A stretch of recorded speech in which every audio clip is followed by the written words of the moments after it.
All right, now we can get the YouTube. We can get the YouTube going here.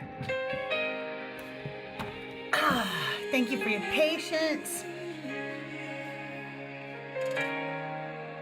Music. You said, "Come, child, lay down your sorrows." You said you would be there through all my tomorrows. So I came believing you'd dry all my tears, but you left me waiting alone with my fears. Let me see. I think my kitty wants out. You go out. Yeah. I came to the water. I knelt by your side. I gave you my hand. Thank you. Thank you for the gifts, the presents, the Christmas presents, if you will. Hey, Dark Knight. You guys, if you're friendly and you want to come up and hang out. Actually, whoever wants to come up can come up. We can have a Christmas fight if you guys want. They said your love was too deep to measure. That losing myself would make me your treasure. Hey, Jagda, happy holiday. Gave up my voice. Ty here, Merry CrystalMas. And called it devotion. Tiny, you guys, you can all come up. Oh, cool. That would be fun if you did. I came to the water. Miss Michelle, good to see you. I gave you my everything. Relinquished my pride. I cried every teardrop and looked to the sky. But I found myself sinking in the flood of your light.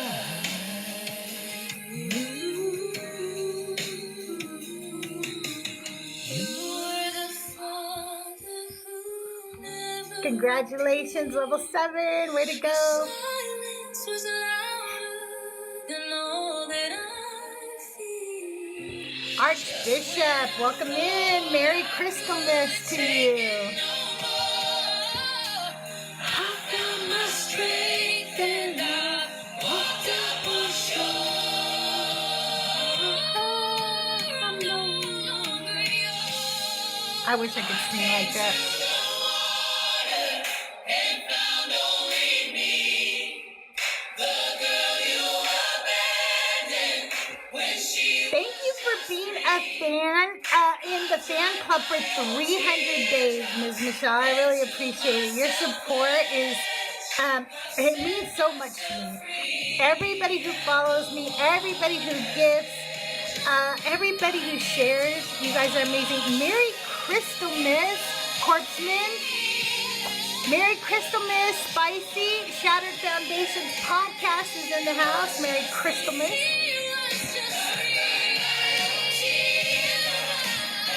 Thank you, La Paquette. Merry CrystalMas, La Paquette.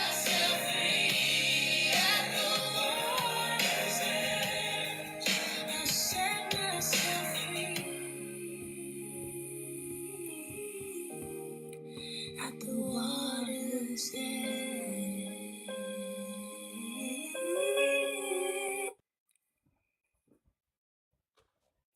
Merry CrystalMas.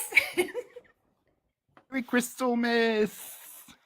How are you? How are you? I'm good. How are you? I'm great. I know we haven't spoken in person, well, like in person, kind of like this before. Right. But I've been following you for quite a while, and I've been following all the deconstruction people for a long time. I'm an ex-Christian, and I've deconstructed over a year ago. Like, it's still a process, but Yeah, it's still a process for sure. yeah. I Just up because I host lives too, but only Sunday mornings.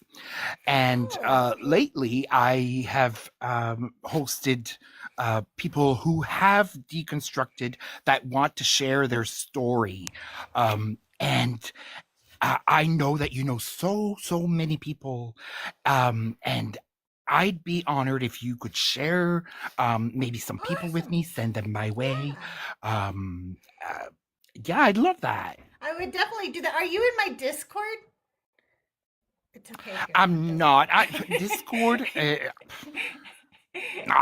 It's complicated Okay. for me. I will put it in the Discord though. Let people know that you are more than Yes. happy for them to come up and share their stories. And if I can, I'll drop in one Sunday and share my story too. Yes, absolutely. I do that. It's 10 a.m. My time, so 9 a.m. Eastern Standard Time.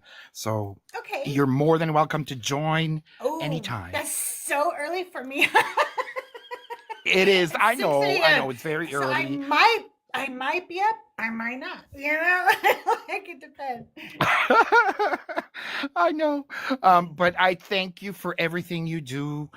Your songs are amazing. I can't wait for Thank the you. album to drop. And I, I I just wanted to say Merry CrystalMas.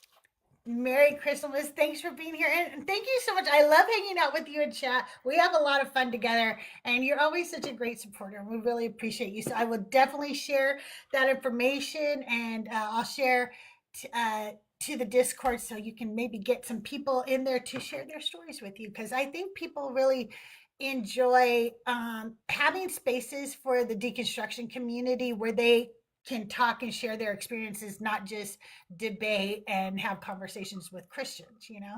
I think it's important to have the deconstruction spaces. Right. I agree. And again, I thank you. Hi, Mama Bash. I follow you too and follow Bash like religiously, if I can say that. Hi. Yes, you All can. right. Have a great day. I'm going to go hang You out with the family too. now. Okay, have a great Okay. day. You too. Bye bye. Bye bye. Hi, Mama Bash. Merry Crystal Hi, Miss. Merry Crystalmas. I How love are it. you? I am doing well. I was thinking of going live today because unless the baby was born, we're kind of on baby watch, so we weren't really Right. planning much for today. And so I thought, well, if the baby isn't born yet, I'll go live. But I kind of want to do something funny, and then I remembered that, like, remember, I don't even know how I forgot. Okay, every Christmas I sing every Christmas song, and but I replace the word Christmas with crystal to my kids Oh, to annoy nice. them. And so I've done that since they were little, and it does annoy them. The effect, it works. It's a great thing. So I thought, oh yeah, I'll just do Merry Crystalmas. So, and we could just hang out today and be heathens together on Crystalmas. I think that's a great idea. I was on somebody's live last night, and there was a young lady on there who just started deconstructing, but she grew up in one of those really strict cults. And so she doesn't have much family, and so she was able to just kind of come on and share her story. Now I think it was really nice that there were so many of us that were there to kind of just give her a place to hang out, because she was alone and Yeah, feeling kind of, lonely because of it was a holiday without her family. yeah, And so I think that's a great idea, just giving people a space. I do too. I think it's. I know that I was always kind of a black sheep of my family. And I think that, I think that it's maybe because I have always been one who's like gonna question you, whoever you are, right? And Right. that's why I didn't, shy away from questioning this God, I guess, eventually. But that doesn't go over well being one of those people in a in a Hmm. patriarchal home, you know. Right. So so it had probably been years, even as a Christian, since I'd really celebrated with any family other than my kids and my husband and stuff. Um, but it's hard now when the kids are all grown, they're in different states and everything, and I don't want to put the same kind of ridiculous pressures my parents put on me when I was a Right. young mother with 3 kids to try to buy everybody Christmas presents and fly somewhere, because that was also required of me. It's ridiculous. Right. It's not logical. So we just do whatever we want to do on Christmas. And we send each other gifts if we can. If we can't, it's whatever, you know. And we Right. just our holiday is Thanksgiving, even though I don't like to like celebrate what I was Right. taught growing up. It's more just about all of us eating together and hanging out and playing video games for 4 days. So that's really Oh, our that's little family nice. holiday. Yeah, we just have fun playing video games with each other and just eating a lot of food. Mm-hmm. Do you guys have something special that you do during the holidays still, Mama Bash? Not really. My brother came over this morning and cooked brunch for me and my mom and Nice. Bash and his Bash's girlfriend. And so we all had brunch together. And my brother's That's a really good nice. cook. So that Ooh, was what we did today. My youngest is in Boston with the baby and expecting another baby in April. So she didn't want to oh, travel this year, which congratulations. makes a lot of sense. I know, right? So Yeah, I'm expecting another grandbaby. And then that's awesome. my middle daughter, she went to visit her aunt in Georgia. So just the six of us were here and we did brunch and we're pretty much done for the day. That's awesome. Merry Crystal, Miss Cyber and Nick. How are you guys? Hi, Cyber and Nick. Hello. Hello, hello. Just so you know, Nick is actually like a fantastic name. Ask me how I know. How do you know? Are you I don't know. Saint Nick today, Nick? Absolutely. Um, So, oh, go ahead, what Nick. what year were you born, Cyber? 86. Oh, frig, so I can't even say I claimed Nick first. Damn it. Ah. So for What those who month? don't know, Nick is my government name. So let me tell you a story of, being a Jewish boy who Okay. grew up attending like Jewish private school, because that's what you do when you live in a Jewish community. Moved out to Idaho where there's no Jewish schools. So I started attending public school. And like, we know like Santa, but you don't like, especially in the Jewish Orthodox community, you don't dive into the lore of Santa Claus. It's just not necessary. And so I'm like hearing this thing about Santa bringing presents and stuff. And I'm just like, wait, how come Santa doesn't bring presents to all the Jewish kids? Like, and like, yeah, and I ended up like spoiling Santa Claus for a lot of people because of that. My parents would get, I remember the first year my parents got called into like the teachers or the principal's office, and like, we've got some parents that are complaining, and we understand you're Jewish, we understand that, but he kind of ruined Santa Claus for like an entire class. I remember how I found out that Santa wasn't real. It was like from a neighbor. She said something like, I get to be Santa this year. And I was old enough that I went, oh, and it just all clicked. But what is so stupidly funny to me is it wasn't till like the next year that I stopped believing in the Easter Bunny. What? I believed there was some stupid bunny. Oh my god, the things I believed. I trusted Santa people too much. deconstruction. It's time to deconstruction.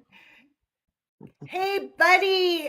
Trust but verify. Oh, Ryan, good to see you. Doc, good to see you. Everybody, welcome in, welcome in, welcome in. Everybody over on YouTube, whether you are watching on I am CrystalJae or the Deconstruction Junction Discord YouTube channel. Welcome in, everybody. Merry CrystalMas. Whatever you are doing today, I hope you're having a wonderful day.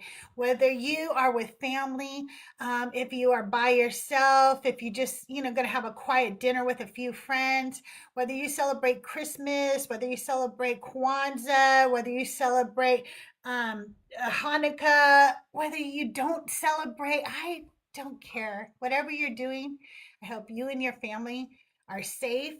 And I'm going to say something. Oh, hi, Mr. Curtis. Welcome in. Pax, welcome in. Merry CrystalMas. Do not drink and drive. That's my message of the day. Don't drink and drive. Call a Lyft, call Uber, AAA, something. But do not drink and drive. And try to stay off the roads because people drink and drive today.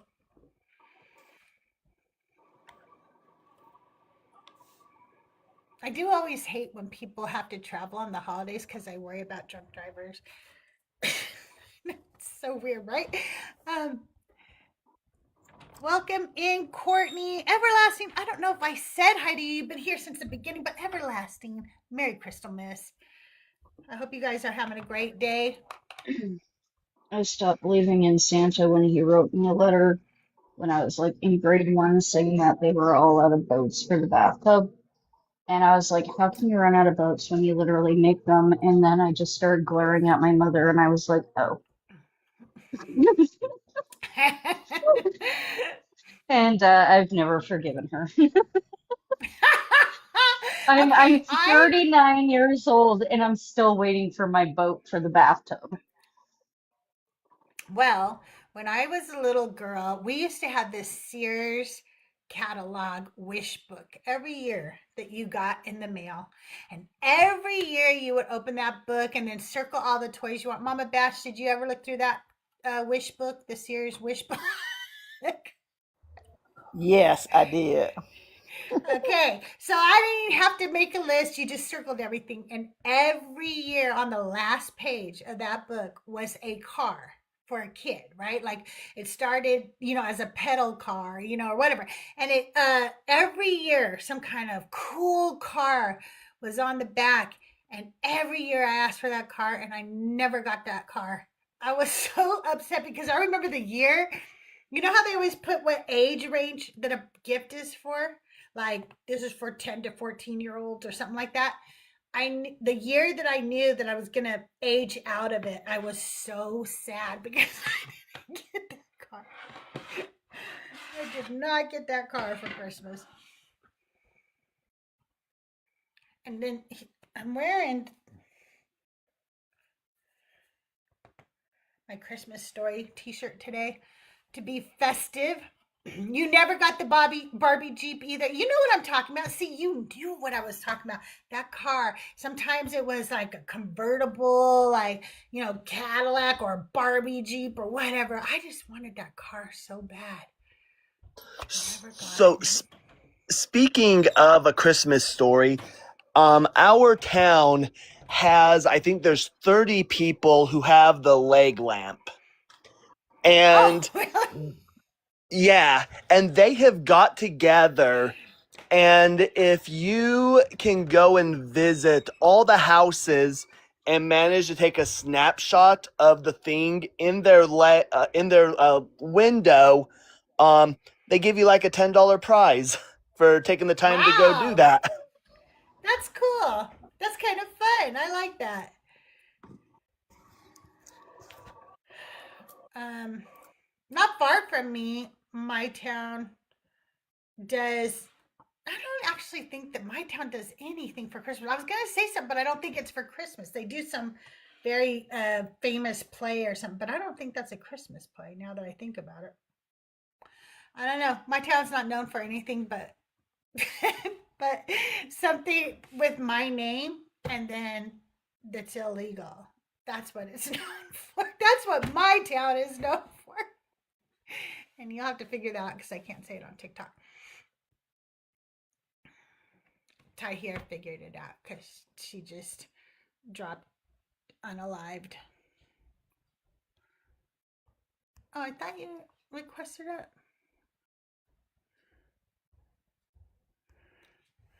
Well, if you requested up, you disappeared from the guest box, but welcome in, V. Oh, you did an accident. Well, you are welcome up. You know that anytime you want. We're just hanging out today. Believers, non believers, whoever wants to come up, we're talking about, well, funny Christmas stories from the past. I don't know. We could even talk about funny Christian things that we thought about Christmas. I don't know that I bought the whole star story. You know what I'm saying? Like, I don't know if I really believed a star could move and then like hover over a house. I don't know if I bought that I all the mean, way. technically it could move, but hover, no, because they could have been following a comet. But they could have just been following a UFO too, and it hovered over the house. You know what I'm saying? That's valid. That's valid. I mean, could have just been like, I don't know. Every once in a while when we're talking like this, I want to say something in like completely insane, like Christians do to us. Like I was just gonna go, but it also could have been the Anunnaki. Not the Anunnaki. So last night on another live, there was this person on there that was deep into the conspiracy theories. She was talking about, I can't remember the name of the alien that talked to Eisenhower. Like she was really deep into that. And Wow. but when you go and like mention like the Anunnaki or any of those, well, she's like, no, that's BS. That Anunnaki don't exist. That's just BS. And I'm like, Oh, that is so So the funny. thing that's actually recorded in mythology, she doesn't believe that. right. Well, and the funny thing is, so the guy who came up with this, I think his name was like James Stranger or something, but he has like his degree is in criminology and psychology and theology. So he has like three bachelor's degrees, but he has master's degrees in psychology and criminology. And I'm like, and it's based off like a book. According to his book that he wrote, he was like outside doing he was an evangelist. He was outside trying to street convert and somehow ended up inside the Pentagon. Managed to wade his way through all of security, ended up in a room with the president and witnessed the president talking to this alien from Venus. Two things I need to address in chat real quick. I'm over it. I am so sorry to hear about your beloved pet, and I just hope that you have some friends and loved ones around you right now, and I hope that listening to me today, you get to maybe just get a little relief from the pain, because I know that sometimes for me when I'm hurting, escaping by listening to other people and stuff, it really helps. So I wish I could give you a big hug. The nerdy, I just wanted to tell you that all my videos are on my YouTube channel. I am CrystalJae, JAE, and you can check them all out there. I put them up. If for something happens to the recording, it usually takes a few days, but otherwise they go up directly after the show. Merry CrystalMas, the real Richie. Good to see you. Welcome in, everybody. I'm sorry, you guys can continue. I just wanted to address those few things in chat real quick. Yeah. So yeah, and when I was trying to explain to her, I'm like, now let's go look at this guy's credentials, psychology and criminology. Do you think there's a chance that he might know a little bit on how to write literature that can be a little manipulative? And she's like, no, absolutely not. So I'm just like, okay, I get it. Wow. But speaking of the Anunnaki, Nick and Crystal, you might remember who this is. Has anybody seen Fireboy lately? I I don't have know not Fireboy. seen Fireboy in forever. Like forever. So back when Liz would co-host with me, Fireboy is huge believer in the Anunnaki and the Dyson spheres. I just always call them the Dyson vacuums. But he'd come up and he was a pretty chill guy, but he was deep into that. And he'd always want to come up and talk about it. And then he just kind of like disappeared off the app. I haven't seen him for like ever. And don't forget about the mermaids. He would go on about the mermaids in the Bible too. Oh, yes. Wait, I might have talked to him because I remember somebody saying some shit about mermaids, Nephilim, and Anunnaki. So I may have. It's probably As I him said- because he's the As I only said to Christian I know who Brittany- talks about mermaids. Yeah, so it must be the same guy. As I told Brittany, though, Brittany, she mods for Born Again Atheist. She asked me about something. She goes, "Was this guy on your show?" And I don't know about you guys, but I am not kidding you. Once you leave the show, I do not remember you the next day. I don't. Not you guys. I'm talking about the Christian guests, right? Like, you're gone, and then you come up the next day. It's unless I see you every day, like Hutu and Jordan and stuff. I totally forget these people. And I told her, well, it's just that all the Mogs look alike. All the men of God. They go up with the same arguments. They say the same things, right? Like they all end up seeming like the same person. But I don't know, the mermaid one, that's very unique. Yeah. What does it take for me to remember one of them? I probably have to see them a lot. Like, I have seen Jordan a million times. I've seen Hutu a million times, J. Rob, Russell. So once you've seen them a million times, but I don't really remember them very much from a single call. I really don't. Like, they will come back and go, oh, sometimes it'll tell me, like, if I'm paying attention. I guess it tells you every time, like, they're a previous guest, but I don't pay attention every time that they're a previous guest. So I don't realize.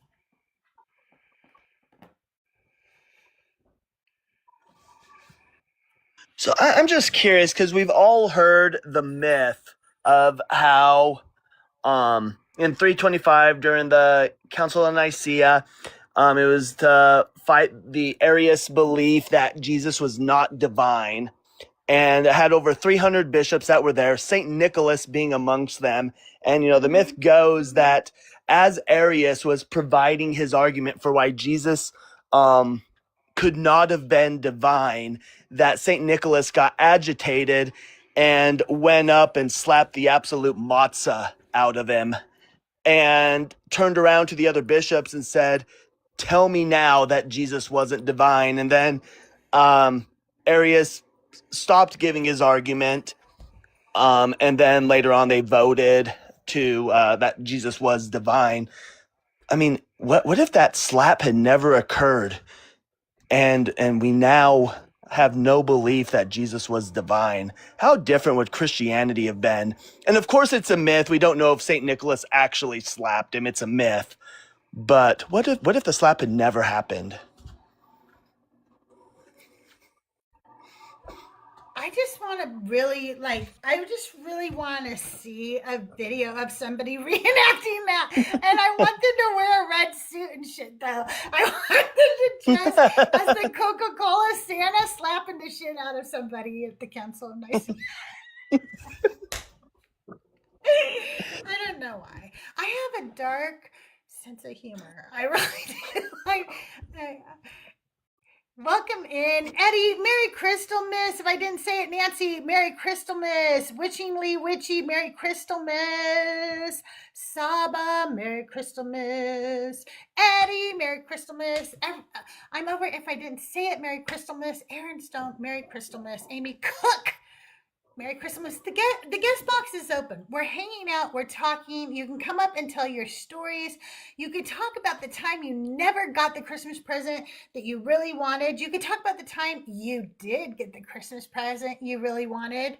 You could talk about the best CrystalMas. Oh, thank you, Holy Ghosted. That was cool. The best CrystalMas gift you ever gave somebody. We're just hanging out. Joel reads Bible. Happy CrystalMas to you.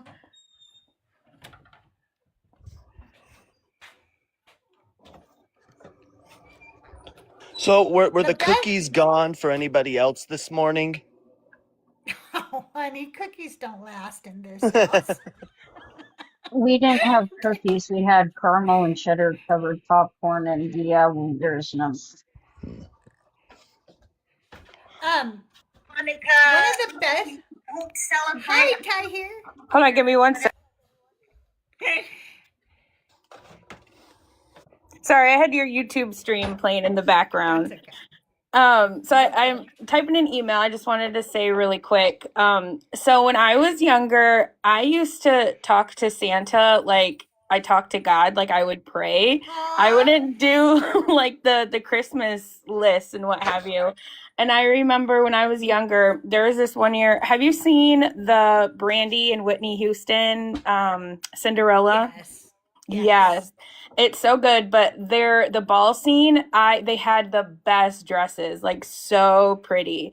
And I remember every night I would go to bed and be like, Santa, please give me one of those dresses like from Cinderella. And it never happened. And I was so hurt. And then obviously now I know I didn't tell my mom anything, so how was she supposed to know? But yeah, that one was sad. But That is so sweet, though. I know. I just wanted a gown. I just wanted a ball gown. And then there was another year where I think I might have asked my mom this time, but like when I was younger, I hated my hair, and I used to just like pray to Santa and to God too, for that matter. Like, can you give me different hair? I just want different hair. And my mom got me a wig that Christmas, or Santa did. Yeah, my first ever wig, and that one I was happy with. I would put that thing on, and like I don't know if you remember the keyboards. I think they might actually still have them, but like they play music, and I would just put music on and just dance with my little wig and just go to town. But yeah, those are my childhood Christmas memories. One fun one heartbreaking one. But yeah, but there's always a good one and a bad one, right? Like we always have those memories. I remember one year, my daughter was living up in Washington with my aunt and uncle, and my son was living in New York, and my other daughter was living here, but she was working for Amazon Prime, or Amazon, which is prime time, so they're super busy. They work overtime a lot, right, Cyber? And so it's very hard to spend time with somebody who works for Amazon during the peak seasons, like the holiday or prime. So we didn't really have anything to do. So at the last minute, I said, let's fly up and see our daughter in Washington. She lived with my aunt.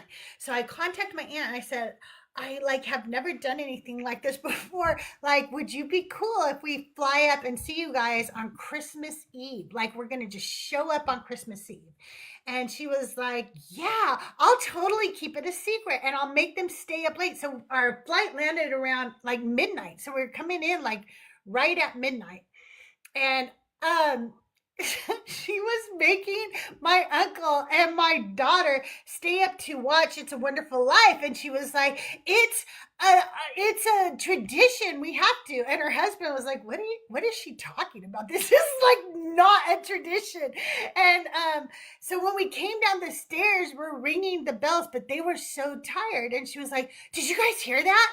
And they were like, no, we don't. What are you talking about? And she was like, and so I rang the bells again, like I had jingle bells, right? And she even paused the movie and everything. And they were like, no, we don't know what you're talking about. And then she just gave up, and I just walked around the corner. My daughter was really, really excited and happy. It was probably one of the best gifts I gave anybody, was to just show up on Christmas as a surprise. Oh yeah, I second that. What an amazing gift. Could you imagine though if she had like another mom there, and I had walked in on it? I'm just kidding. Like I was thinking about. You remember that video of the girl who surprises her boyfriend, and then he actually is not happy to see her because he's. Yes. Oh yeah. That would have been I awful. My daughter's like, why are you here? No, she was really, really happy. I know. Excuse me. I have a new family now. My aunt is my mom now. What are you doing here? Um, Hey, Forrest, Saucy, Joyful, Merry Crystalmas, Weirdo Police, Merry Crystalmas, Stephanie, Merry Crystalmas. You guys were hanging out today. We're just telling Christmas stories or whatever. I don't even care what we talk about. We're just hanging out. We're just having a good time. If you want to, debate us about something, I don't know. Santa is a real. Fight me, okay? Fight me on that. Let's Yeah, debate. Santa is real in our hearts and in our minds. I'll debate you on that one. Right. It's like I don't have the time. I wish I could. But I hi kind of everybody on the decorated for panel. Christmas. Yes, I saw it. It's so cute. Hello. Of the hat. The hat on the crystal emoji was so cute. If you Thank want you. to do one with the red eyes, I'll use that one all day. I love that. Yes. But Yes. all right, I'm gonna jump back down. But Merry Crystalmas, everybody! I adore Merry you Christmas. all. Love you, Crystal. I hope you have a Happy wonderful day. Festivus. Thanks for coming Thank up. you. Bye. Bye. Welcome in, CBJ. Jesus is Santa for grown-ups. Didn't somebody run that this week? I feel like I saw that background this week. I think Justin might have ran it. Yeah, I I really remember like seeing it, that. but I can't remember who it was. He did run it this week. Okay. Good morning, pagan. I don't know. Are they saying good morning to you, Nick? Okay, Merry They Christmas, see. Mama Bash. Good morning. Tell Bash and your family we said Merry Christmas. Now, did Justin go live last night or? I think Yes, so. he was live last night. Oh, okay. Yeah, because I was busy yesterday with other things, so I didn't get a chance to jump in. Because I know last year, he would hop on to the weather service where it shows, Santa flying around the world Oh with yeah, the NORAD. animation, and he'll be like, "Look, we got proof of Santa right now. Look, there he is. That's brilliant. Yeah, Where's the proof NORAD. of Jesus?" We used to follow Oops. the NORAD with my kids. And then I told my husband this year, I said something about it, that, hey, I wonder if NORAD's still doing the Santa thing. And he said, I don't think so. But they were. That was pretty cool. Mm-hmm. Hey, JD. Merry Christmas, Ken. Merry Christmas. Need a Jesus tracker Canada on watches NORAD. NORAD too. Christ before Jesus, if there was a NORAD tracker on Jesus, nobody would have to find Jesus. What fun would that be? I thought he was like Waldo. We're all trying to find him. What? You can't just like make a tracker for him. That would take away the fun. Isn't that what life is all about? We are all hunting for Jesus like Waldo. And once we find him, we level up or something. I don't know. But it sounds like it's a really fun I don't game know. that we shouldn't ruin with NORAD. I'm telling you, if I'm the one who finds Jesus, I'm putting a damn air tag on him because I'm not doing this again.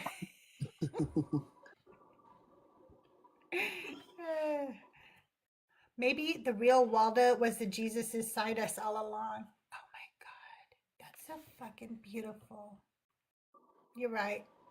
You're right, Jaren, as always. There's a few thousand angry coward chuds hunting for Jesus right now. I don't know about the rest of us. Why do believers always want us to look for the guy they lost? I don't know. Why is it on us? Merry Crystalmas, Zename, Okay. Chopperly, So Leslie. I've got a serious question because I hear about some of the kooky things that especially like evangelical Christians like having stuff.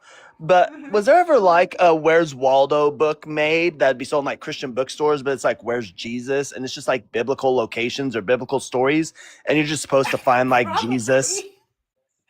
Probably. That sounds Jaren is saying yes. Yes, there was. I didn't personally own that particular You looked for a lamb. Oh my goodness, that is hilarious. You looked for a lamb and you found Jesus. Oh my goodness. You see like Isaiah 53, the representation of like the children of Israel like leaving Babylon, and there's like a few lambs, and they're like, see, it was talking about Jesus the whole time. I gotta show you one of my Christmas presents. It's right over here. Let me grab it.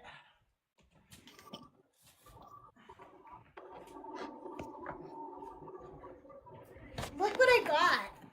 Oh wait, you can't. Okay, there we go. Nice. That The should be a fun Gnostic read, That's huh? Gospels. pretty. That should be a fun read. Once I once I figure I'll out how warn to. you, they're wild. They're really I wild. heard. Like, That's what I prepare heard. yourself. I'm really I excited. mean, I think my favorite part is the very first book, which is the Gospel of Thomas, which explains how women can't get into heaven, so before they can, they have to get some exchanges and become men. I think that's my Oh yeah. favorite part. Yeah.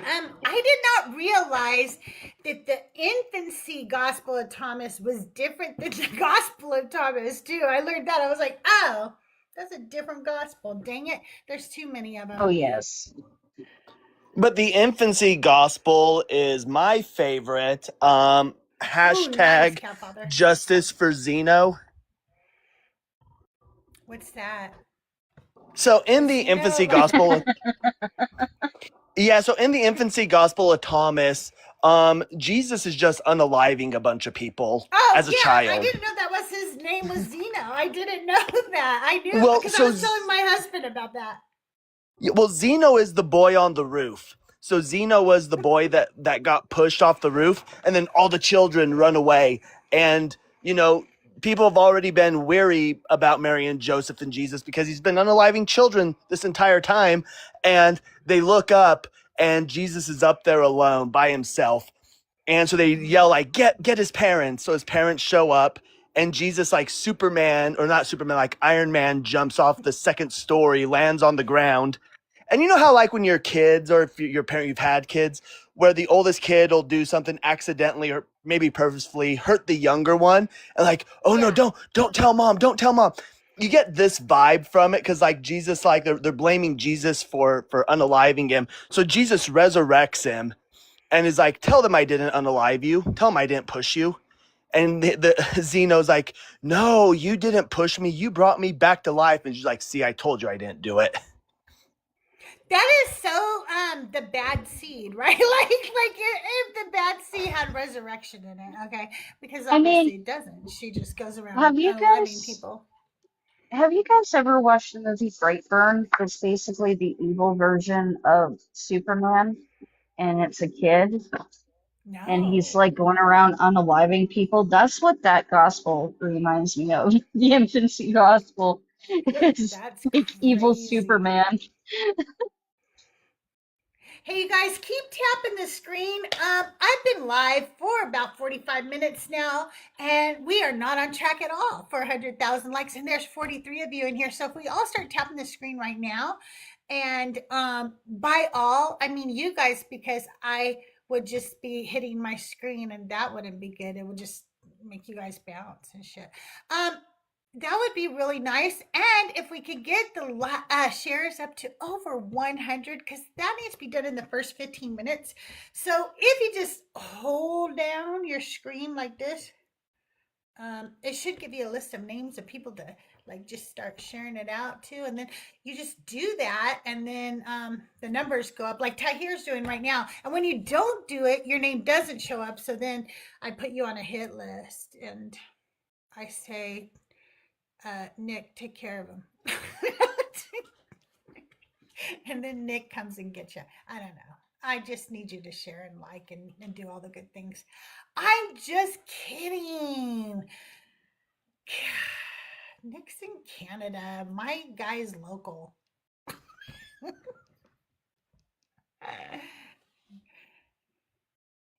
Well, thank you, nerdy. Just do what you can, you guys. None of this is a requirement, and it's always appreciated. Um, but if you want to hang out, if you want to chat, guest box is open. I do have a gift goal. I do also have a subscription goal. But is that Rocky? This is Rocky. This is the child of Doug and Sharon Stone, Rocky. You may have heard Justin mention him from time to time. But if you don't share the live, Rocky shows up on your floor at random times for the sole purpose of stubbing your pinky toe. Oh my goodness. That Rocky. I gotta show you guys too what Doug put in my. Did you guys see on the Discord what Doug put in my gifts? Let me show you. No, I didn't. Doug. Where did I put those? Oh, here. No, where? And so the lore behind Rocky, while Crystal's doing this, is that while Paul was riding to Damascus, he had a bunch of Christians in tow with him, and his horse got a little rowdy and he fell off and he landed on Rocky. And as Rocky was trying to impart the divine gospel of Doug into his head, Luke just happened to run over and said, "Jesus Christ, Paul, are you okay?" And the name of Doug just happened to get replaced with Jesus. And now we got the gospel of Jesus Christ instead of the gospel of Rocky. That explains so much. I don't know if you guys can read this, but it says, "Enjoy your gift. Thank you for sharing your life with me. From Doug, God with you in it." That's what I get from my husband because of all of you. Aw.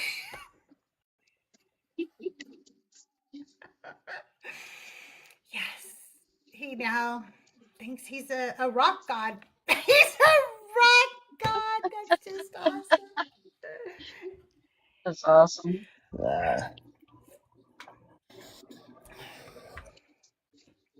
Well, we're just Why? hanging out Why? today. What? Why what? Why are sweet potatoes so massive? Like, I'm trying to peel this damn thing right now. It's fucking huge. It is song time, Tahir. I'm going to play a song for you all. So if my guests would mute up, we're going to listen to, I think it's Ex Parte, which is Tahir's favorite song on the album. So here we go.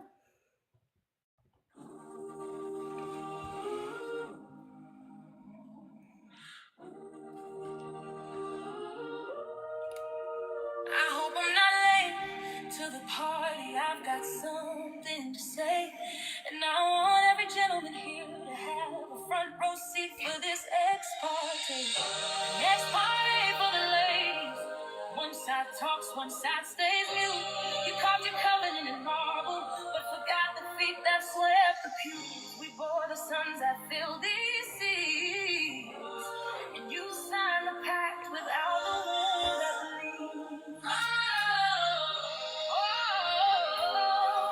I call this one to order, heaven and earth, bear witness today. Let the record show from the garden's first spring, the blame had a woman's name. Two men sat in the shade of a tree, Adam and Yahweh right in history. They needed a scapegoat, they signed the brief. From that moment on, sin's name was Eve. Leave two men alone, it's always the same. If they can't find a woman, they'll make one to blame. This is my ex-party, my one-woman plea. You created calamity and tried to frame me. You called it divine, but the terms were deceit. I stand unbound with chains at my feet. Oh, as I speak, no woman was hurt. Shekinah silenced, her fate secured. Let the judge and jury see. The law came by, but we didn't concede. The contract is noble as divine. May the record show no woman side. We never needed a savior or lamb. Because the truth is, sin's name is man.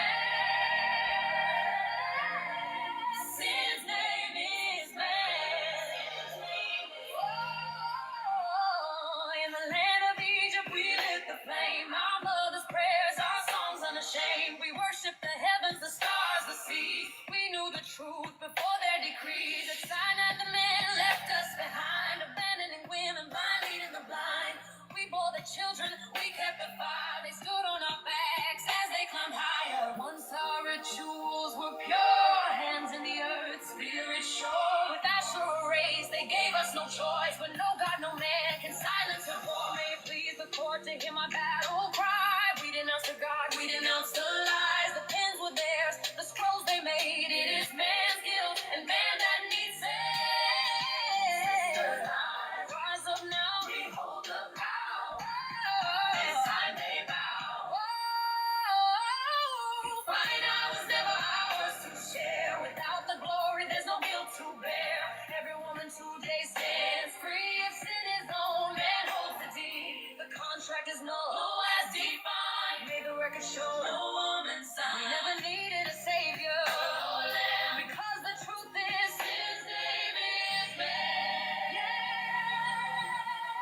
sin's name is man. Yes, the truth is, sin's name is man. Sin's name is man. Yes, the truth is, sin's name is man. Sin's name is man.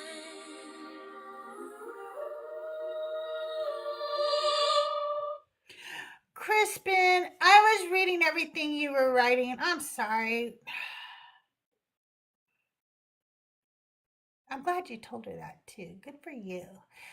Yes, that is my signature album off the upcoming album Ex Parte that will be released on Spotify in just a few weeks. I don't have a release date yet. I'll let you know as soon as I do. And that was a song that I wrote based on a book I haven't even read yet. It's it's called Standing Again at Sinai by Judith Plaskow, and it is about the fact that women were not invited to the covenant. And as a Christian, if I'm not a part of that covenant, none of that applies to me. And I also kind of think Yahweh and Adam conspired, if you will. I actually have it on YouTube Music, most of the songs already. I am CrystalJae. I am able to listen to them on my YouTube Music, so I think they're up there already. And I don't know if I'll be able to do it on Apple Music. Apple has, because I use AI for the music portion and the vocals, and I just write the lyrics, sometimes Apple won't let you put your music there. So it'll depend. I don't know if I'll be able to do it there. Sorry, I missed that. Is it going to be on YouTube as well? The song should be on YouTube already, on YouTube Music. Oh, okay. Okay, perfect. Yeah, just look for I Am CrystalJae. Yeah, I follow you. I just I don't use Spotify or anything. I just go on YouTube because I'm old and that's why. And that's probably why I already have them on YouTube Music, because Nick, I too am old. You two are old. I am older than you. People are always like, "Hey, you should get this on Spotify." I'm like, "I don't have Spotify. I got YouTube." Yeah. Yep.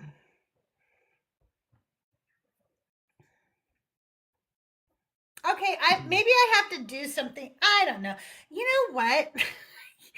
To be as old as I am and figuring all of this technology out, I'm impressed with myself, because there are people easily 20 years younger than me that come to me and ask me tech questions. So to figure out how to write the music and make the music, and then how I have to put it on, like every time a creator does something, there is a whole thing they have to learn. I don't care if they're a t-shirt creator, content creator, music creator.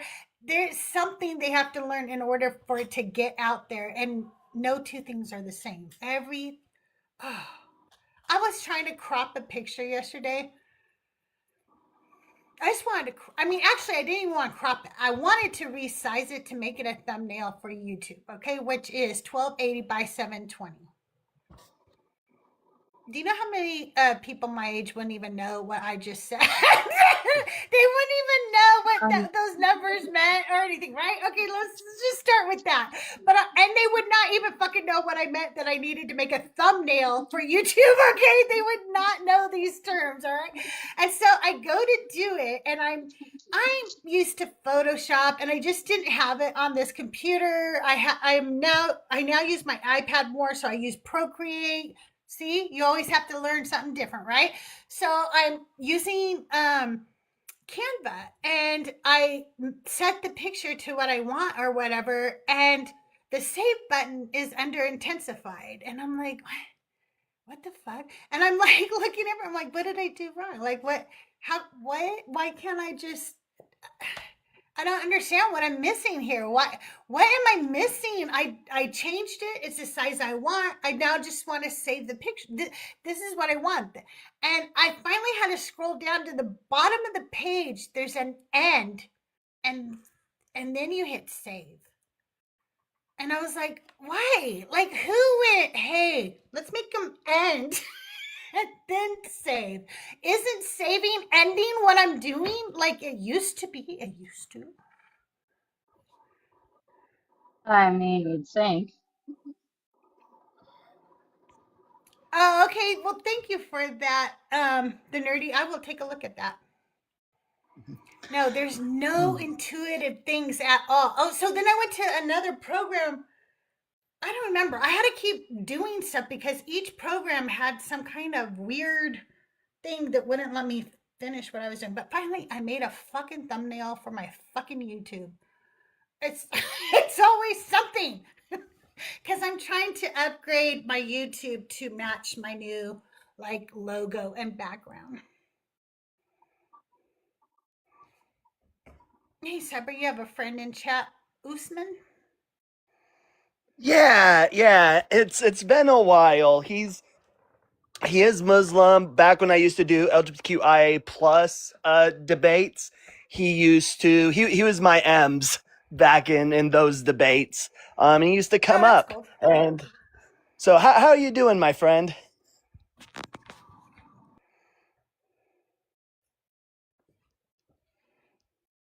Hey, Shelly Belly, how are you? Welcome in. Merry CrystalMas. You guys, we're just having an open panel today.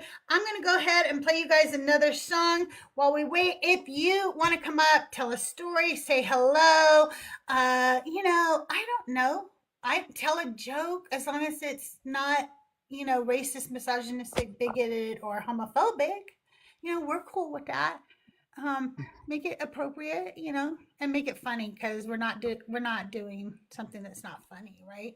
We're not doing that. And I'm going to go ahead and hop down real quick. My sister, Crispis from Syria refugee need help, please, Crispis. No, I'm so sorry.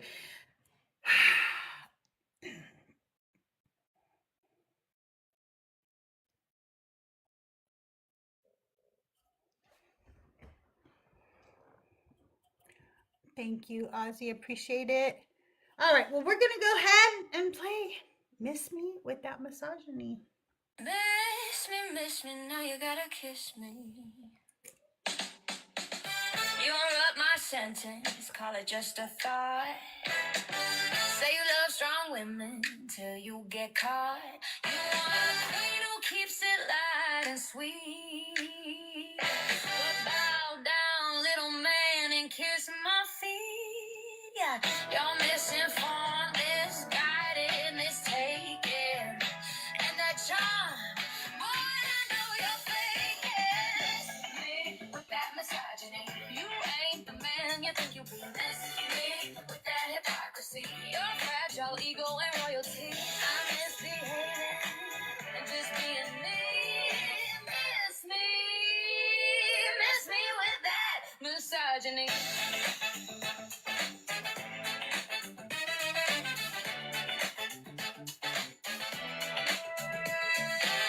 You quote some podcast, call it intellect.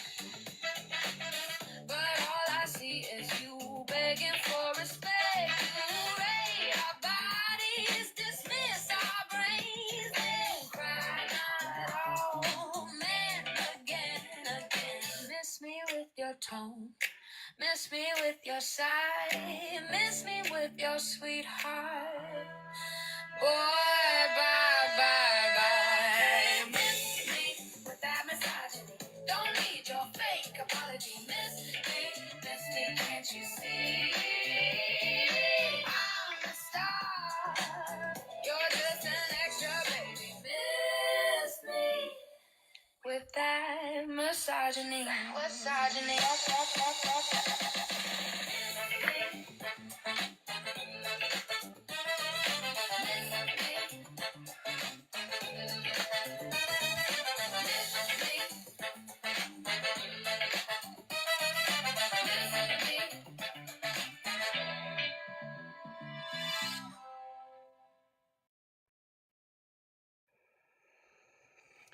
I love the bass at the end there. I actually really love the bass so much. Uh, you notice that when I play consent, there's some serious bass in there.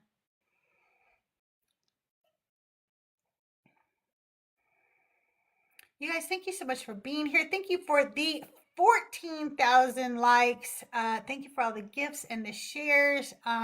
The guest box is open today. We're just hanging out. We're just making space. We're just, wanting to, I don't know. I just didn't have nothing going on today, and I thought you guys might not have much going on today. And even if you did, you might want to come by and say hi. And so, yeah, I went live. If you're a believer and you want to come up on Christmas Day and, I don't know, prove something you can, but Let's debate Jesus on Christmas. You know what? I'm actually here for it. I'm here for it. right? If you want me to nail you to the cross like they did to your Lord, no, I'm just kidding. We can debate on Christmas. Happy It's gonna babies come be out of nowhere day. happy woman had an affair day. There we go.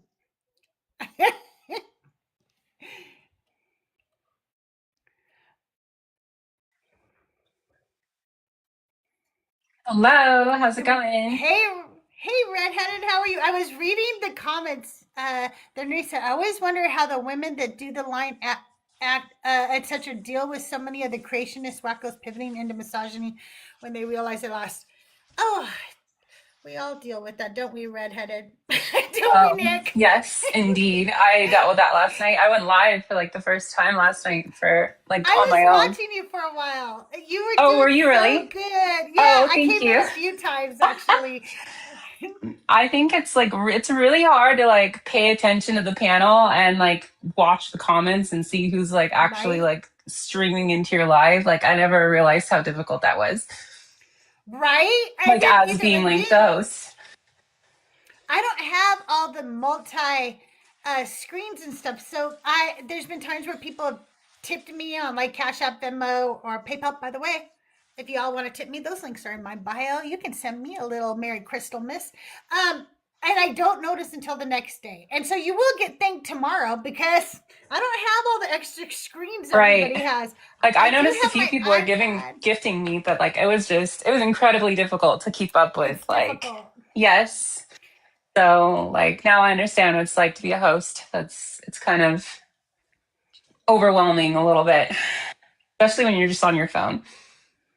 Merry CrystalMas, Sunny. I can't invite you up, but if you want to come up, we're just Yeah, hanging I out just wanted to come today. up and say Merry Christmas. I'm getting ready right now. Like I'm in my Are you bathroom gonna go doing my. hang out with family today?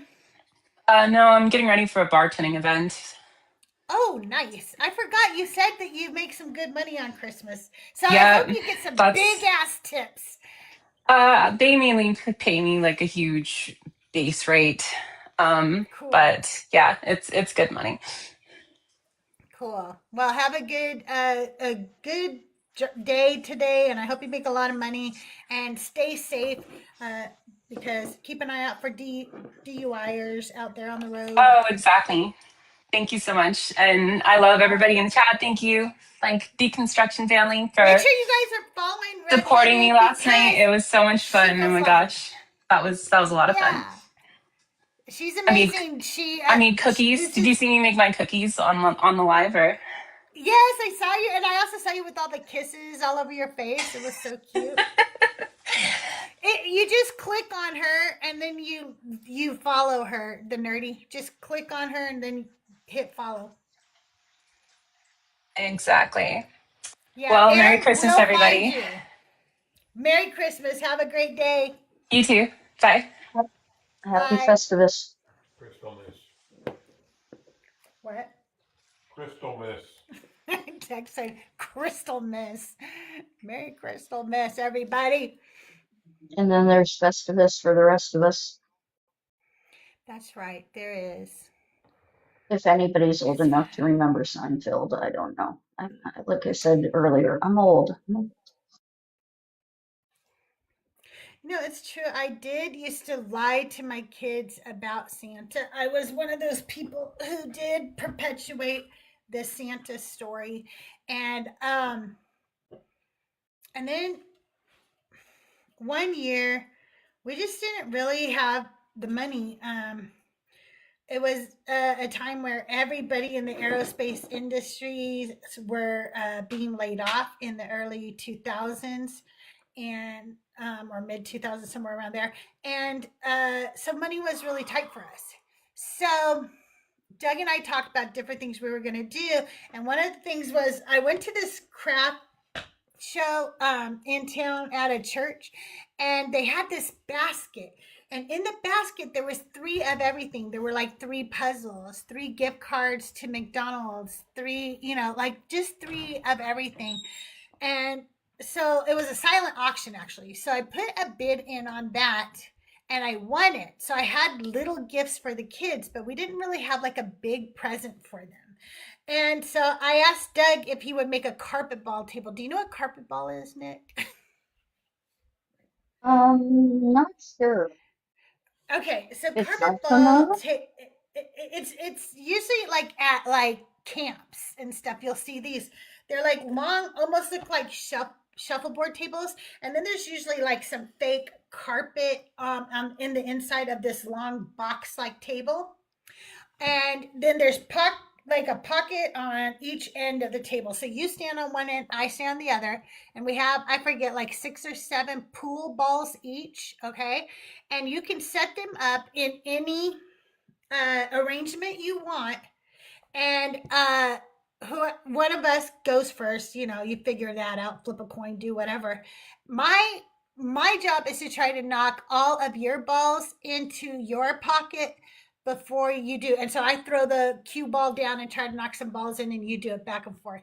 My kids loved that at camp. They freaking loved that. So I asked my husband, can we, like, not can we, when I say we, it always means somebody else. It always means Can somebody you else. Always. can yes, can you make them a carpet ball table? Hey Bart, Merry Christmas. And he did, and so I started thinking, wait, I can't tell the kids that this was from Santa. They're like, Father made this with his own hands. They're gonna fucking love this thing. And there's no way I'm giving Santa credit for this. And as a matter of fact, I'm kind of sick of giving Santa the credit for all these gifts that we work so hard to buy them. Like, we work so hard. It is the royal we, Amy, you are right. We will build this table. Anyway, so I told them that, the little presents were from Santa. I got a little better at my lie. And that the big presents were from us from that moment on. And then my son and daughter-in-law, and I think at first they were like thinking I would be upset or something. They go, we don't know that we're gonna do Santa. And I was like, good, don't. It's stupid. Because some fucking fat elf gets credit for all the hard work you do as a parent. I don't know. We You were, we never did big presents. Like even when I was growing up, it was like one small gift, and then you got like a stocking full of like chocolate and nuts. We did mix nuts. Um, so I never grew up in a house that did big presents for stockings. It was just stocking stuffers, right? oh yeah, we So didn't put big presents in the yeah, stockings. we did stocking stuffers were usually stuff like socks and underwear and lip balm, and then a few little Yep. toys that are. Yep. And to this day, when we all do Christmas together, I still buy my kids stupid little toys for their stockings because every Hmm. kid wants to think their parents still think of them as a kid now and then. So I always let them know Right. I still know your favorite little things, and here's some fun little toys for you to spend one day playing with to remember your childhood, and then probably never looking at again and possibly throwing it away, which I'm totally I just want them to enjoy their One Christmas. thing, one thing I kind of miss though is for a long while, whoever was hosting Christmas, the gift under the stocking was like a piece of pop. So everybody got a Oh, piece of their favorite pop back when, it that's wasn't cool. expensive. It was all hell to buy pop, but. My parents put a lot of pressure on Christmas because if my mom could have been an influencer back in her day, she would have, okay? Because she was like, we had such a fake, everything was fake about us. Like, her house was immaculate, but it's not because she cleaned it. We did, the children did. We had very specific cleaning duties, days of the week that we had to do certain things. So the house was kept immaculate by us. She always looked prim and proper, and had her nails done, her hair, done, her lipstick on, her mascara on or whatever. She was always the little Donna Reed, but it was all fake as fuck. And I forget. Oh, so she put a lot of pressure on us because she bought like 10 presents for each kid, and then one of them was a big present. And big meaning that, like, in the 70s and 80s, that gift probably at that time was $100, which that's a lot of money for kids, that you're spending on Christmas, plus your husband and you, right? So as we got older, I thought, I mean, not that I thought, but like, you just, I don't know. I think that most people think that it's going to get less, right? Because now we're adults.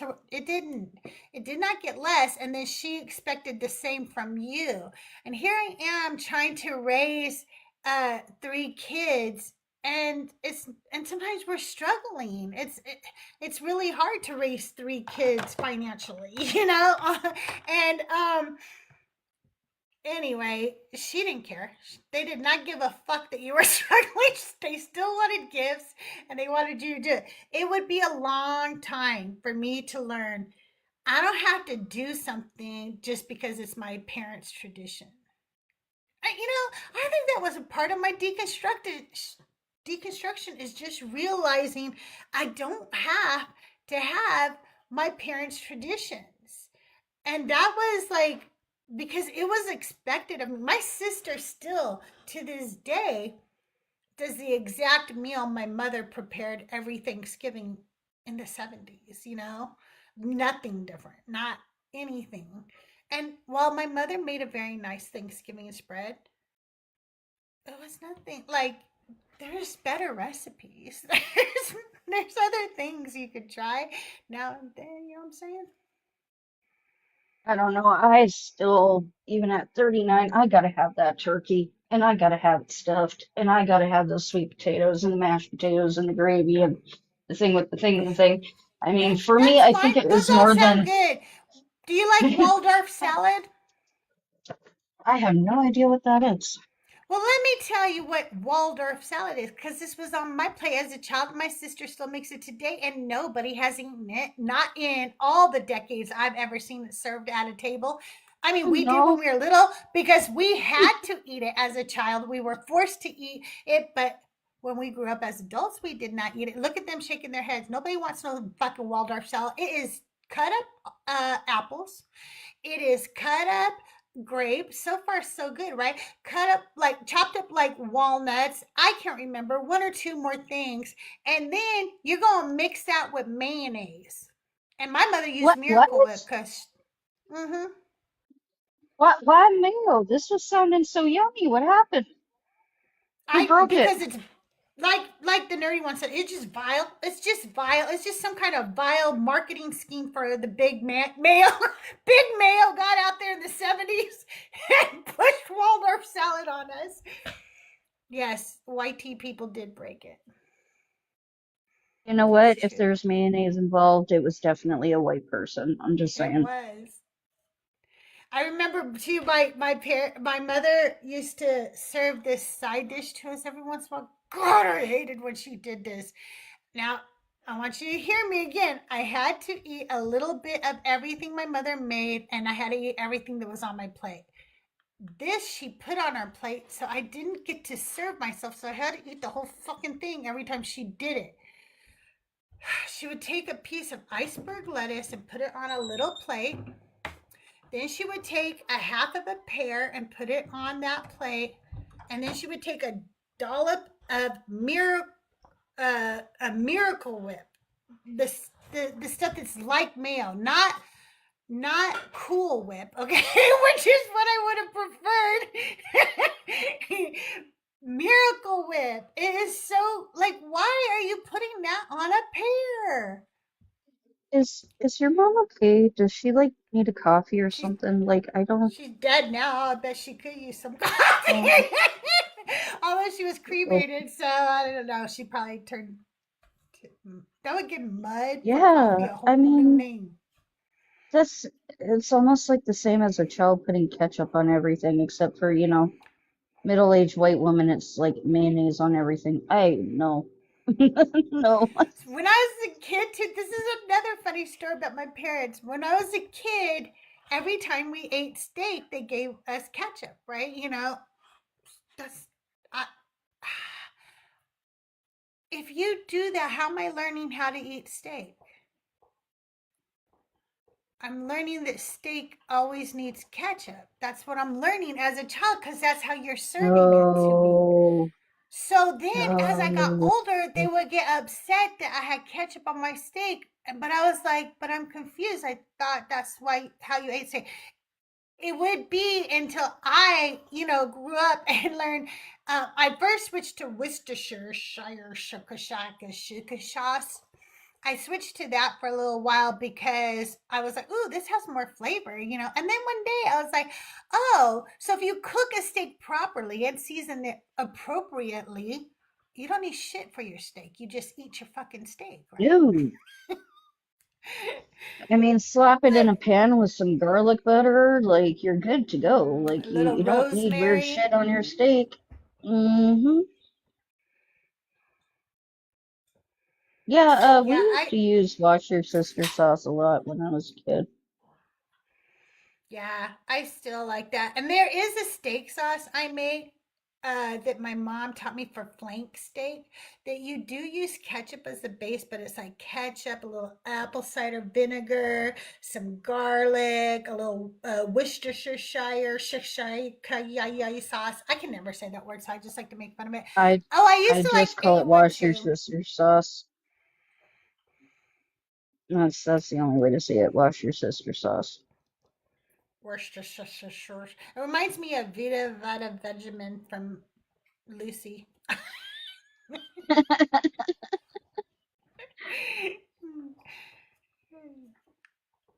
Welcome in, everybody. We're just hanging out today. You want to come up? You want to say hi? You want to, I don't know, talk shit about Joel and Mezzo? Because why not? We could just make up rumors. I heard that Joel cheated on Mezzo with another best friend. Really? I thought they Anybody were want to come getting up? married in Mezzo's already September. married. I don't think I I mean, don't think it's that 2025. I don't judge. Like, I know. I just don't think that Mezzo's wife is cool with that. I don't think I think she already has enough Joel. She's like, I mean, no, that's okay. that's fair. But it would give her like the weekends off though to just relax and do her own thing. True. Okay, so here is the most. Okay, here's my confession about holiday dishes. Okay, this is a confession. Okay, When I was growing up, my mother made a dish that at the time I did not know was basically saying something that was appropriation and kind of racist, okay? I didn't know that as a kid because I didn't understand these things. I didn't understand appropriation for one. Um, and so I have tried over the years to still cook this dish and call it by a different name. But because I said this name so many times when my kids were younger, they cannot let me live it down. They mock me every time because they know what I'm trying not to call it. But here is the dish. And I use leftover turkey after Thanksgiving to make the dish. And you can look it up because I think that the recipe was originally found in Betty Crocker. So they are the ones who came up with this stupid fucking name. I didn't come up with it, okay? So what you do is um there's probably an exact amount of this shit to put in, but I've made this so many times I don't need to. You go get yourself some wontons, okay? And in a dish, you're going to put your leftover turkey chopped up, mix in about half cup to 1 cup of onion and the same amount of celery. You want these little onions, little celery. Add, you know what this dish, add a bunch of curry to your tasting. I like, I like them to be a little on the curry heavy side. So to me, I go by a color. I want to see a nice yellow color in the mixture. Then you're going to take that mixture and you're going to put it inside the wontons, fold them over corner to corner, and you're going to yes, dumplings would have been a good name for them if that is what my mother should have called it that. That's what she could have called, but she did not because that's not what Betty Crocker called them. So, and then you use a little fork and you like crimp the edges down and then you fry those up. And so now I call them like fried wontons or, you know, something like that. When I was growing I don't up, know. I might be too Canadian for this conversation because I have no idea what you're talking about. you don't know what wontons are? I know what wontons are, but I don't know this like specific dish you're talking about and Oh, what it okay. was originally So called. I don't. it was originally called Chinese tacos. Chinese. And Really? yeah, that's what they called it back in the 70s. They would call, and there it is. There it is. There it is. Yeah, And I've I have never heard of tried this not to call before. them that for years and years and years and years, but my kids know what I used to call it, and they will not fucking let me live that down. Merry Christmas, soy sauce. The guest box is open. Want to come out, hang out? We're just hanging out today. See, yeah, they're very yummy, by the way. Fried dumplings, if you will. Fried wonton, whatever you want to call them. Just take your leftover turkey, mix with some onions, some celery, and some curry powder to your liking. Stuff those little wontons and fry them until they're golden brown.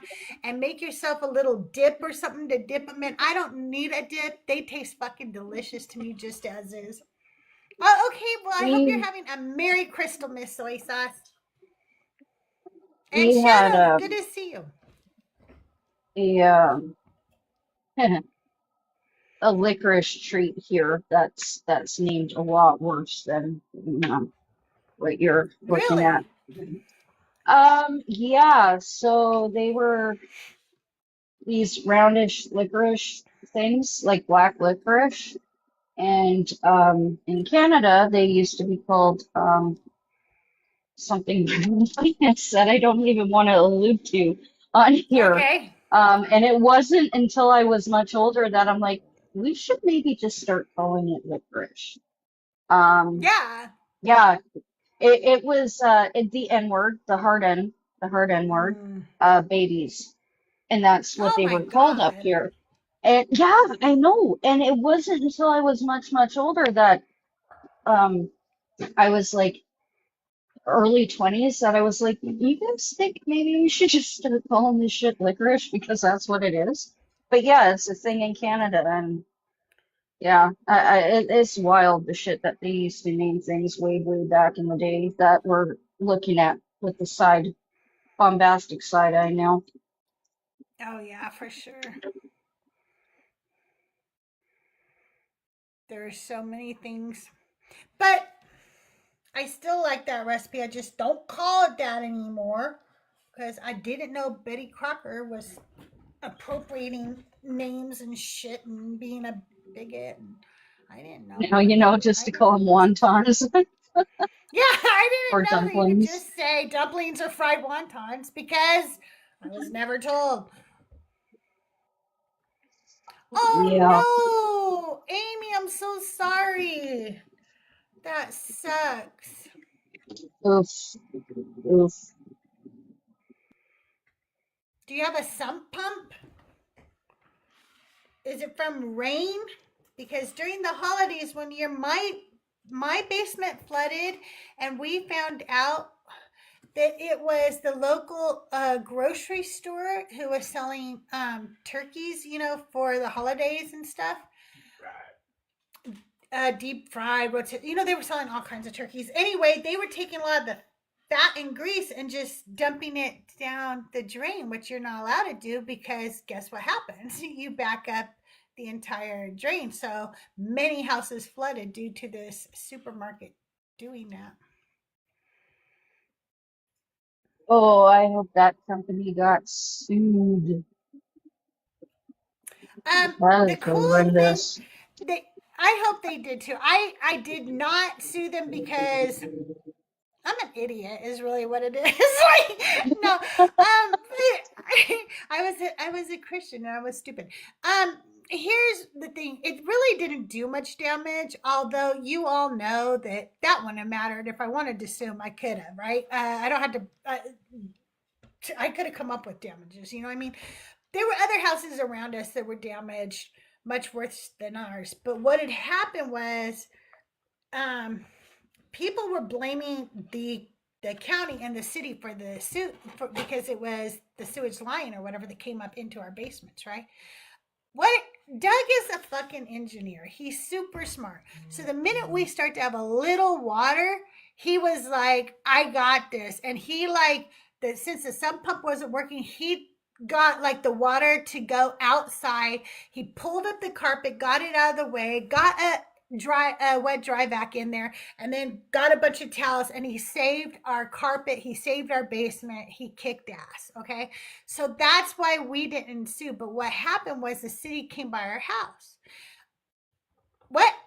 Okay, the night that it happened was right in between Thanksgiving and Christmas, and it was freezing weather, freezing rain in Kansas. Okay, and the workers were out there in the middle of the night, freezing weather, trying to fix this problem for everybody.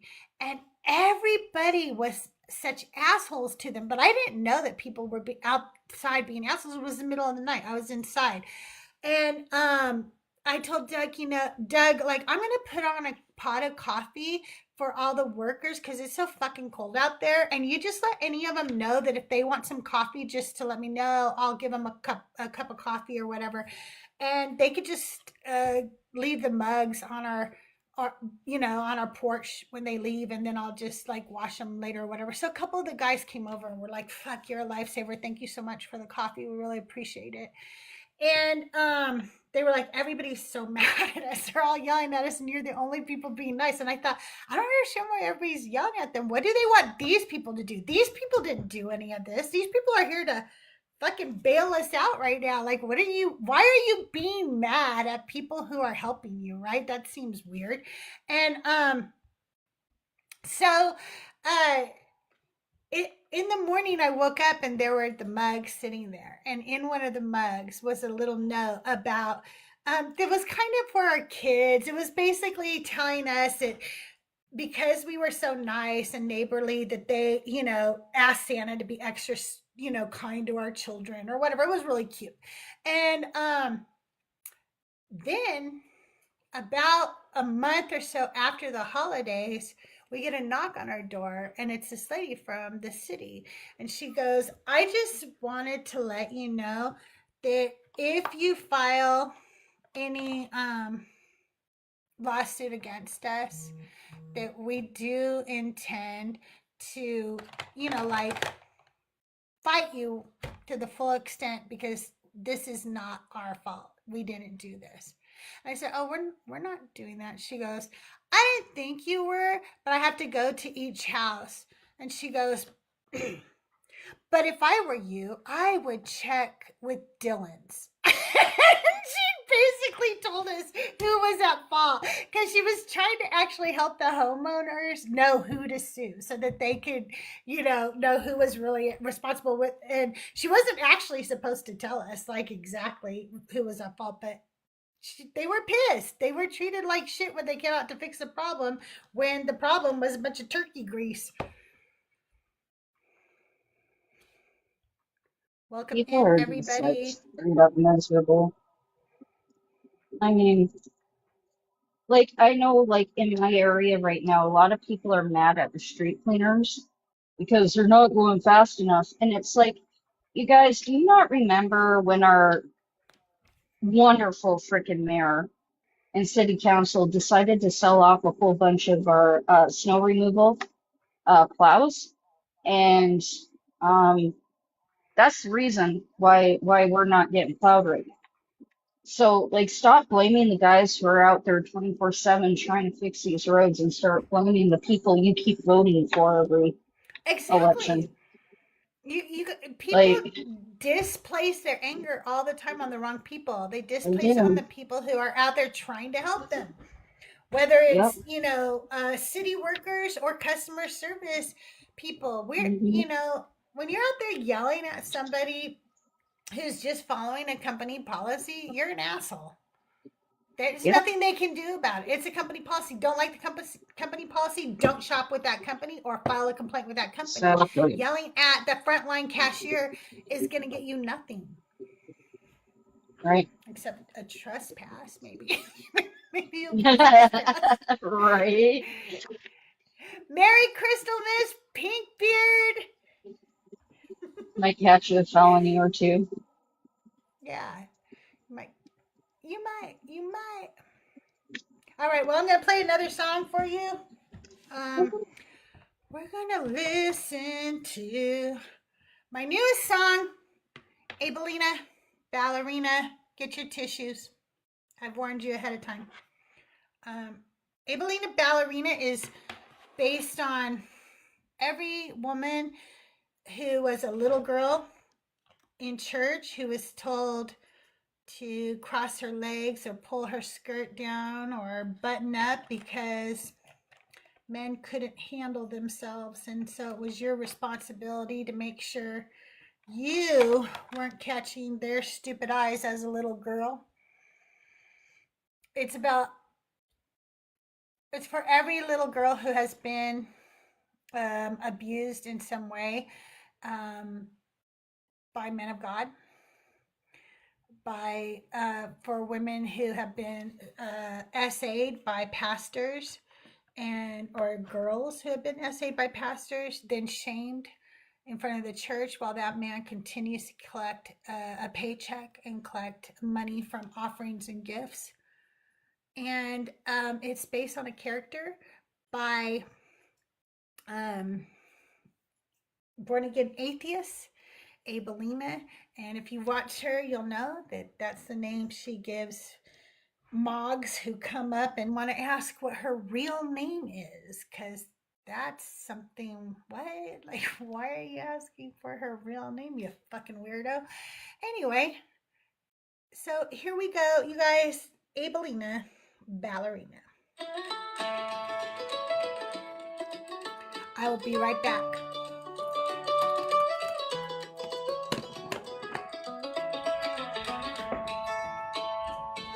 Abelina ballerina, spinning in her tutu. All the world's a stage, lacing up her ballet shoes.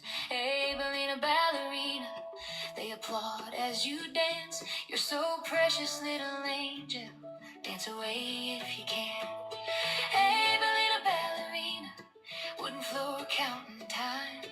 In the mirror, she's a swan, arabesque in the pink tights.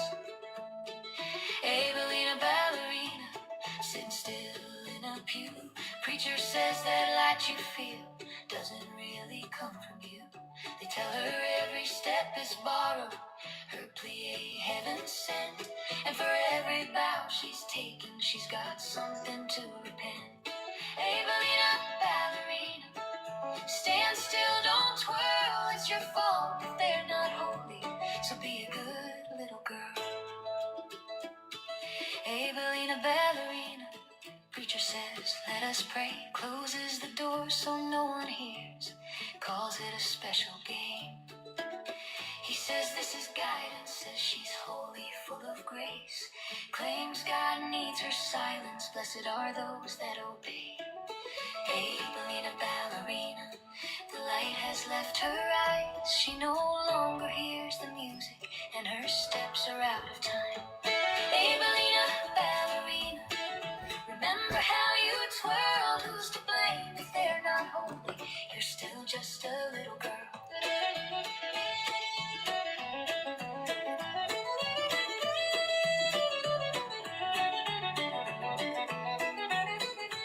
Abelina ballerina, stand still, don't twirl, it's your fault if they're not holy, so be a good little girl.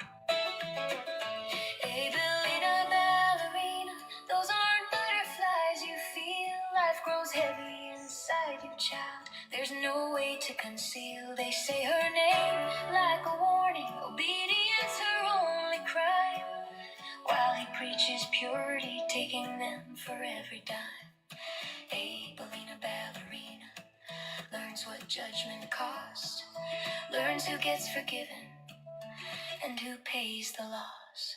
Abelina ballerina learns to mother through the ache, learns that love can still be sacred even after what they take. She devours her education and her eyes begin to shine. Music pours out from within her and her steps fall back in time. She reads the words they cherry-picked, preaches truth they try to hide. She interrogates the God, she uncovers every lie. She shows why nothing ever changes, who the system benefits.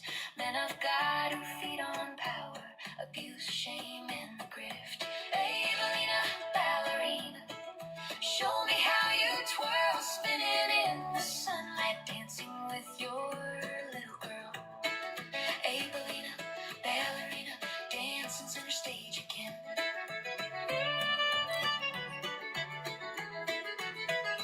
Abelina ballerina, dancing barefoot in the sun. You're so precious, little angel, and your dance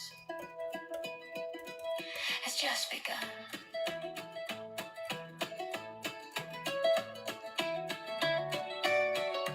I'm gonna let this play on through to my next song real quick, Consent. And if you guys want to come up, guest box is open.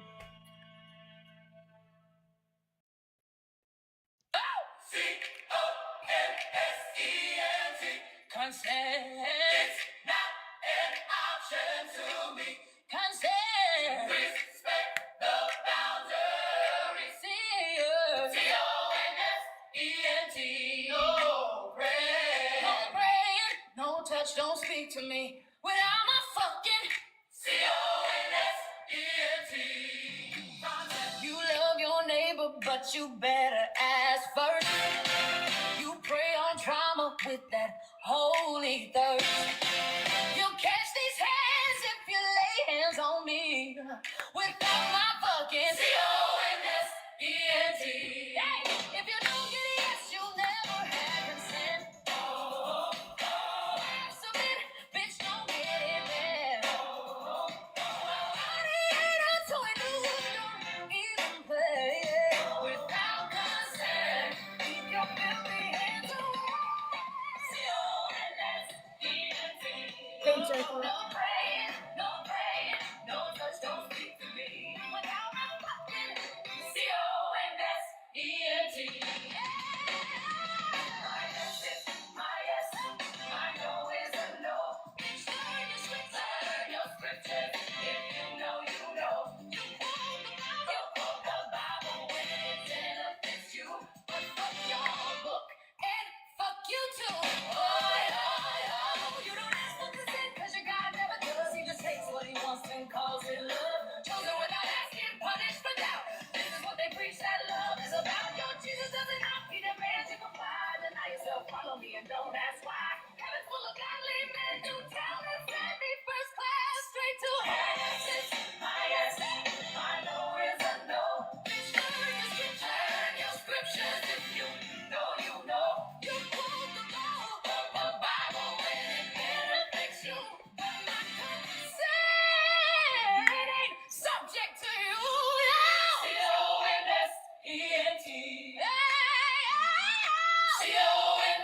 C-O-N-S-E-N-T.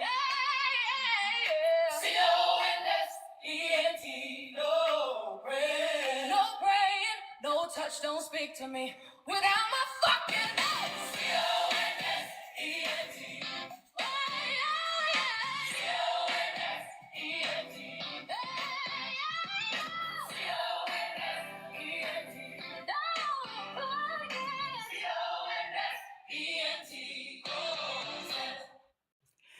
You guys, I have some merch coming out for the Ex Parte album, including a real cool t-shirt. If you notice in the song, consent is in rainbow letters. That is my, little, how Carol Burnett did her little ear tug to kind of acknowledge her grandma after every show. I just like to do little things, and that is my little nod to the LGBTQIA, because nobody ever gives a shit about your consent the most, and I wanted you guys to know that I see that. Anyway, so I made a rainbow consent t-shirt, and it says, you'll catch these hands if you lay hands on me without my fucking, and then it says CONSENT. It's really cute. So I'm gonna be dropping that in my Discord and in the Deconstruction Junction Discord in my channel. So be looking for that. I also made some Abelina ballerina silhouette shirts and stuff. So there'll be a couple of different, and stickers, and like sometimes people are like, I can't afford the shirts and stuff, but there's stickers in there too, the little Chris cut stickers. Just kind of a little fun merch. I'm also gonna make an ex parte, a miss me without misogyny. We're gonna no kings, no gods, of course.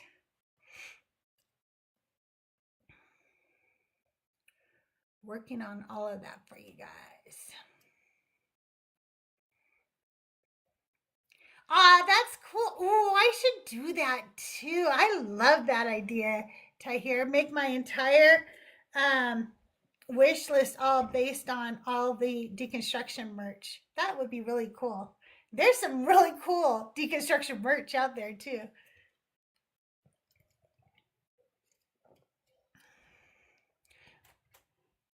Hell yeah.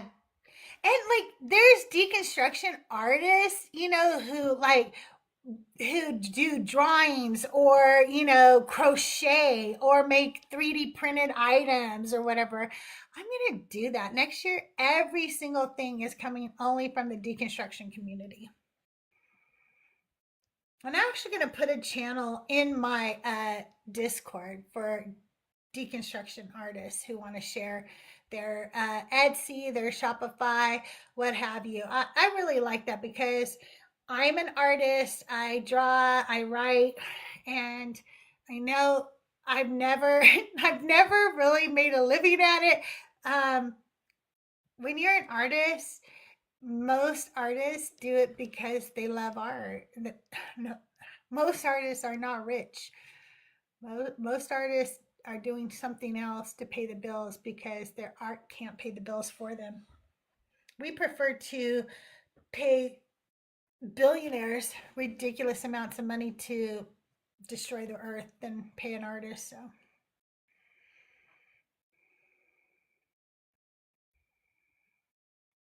that's right. This is why they're called starving artists, because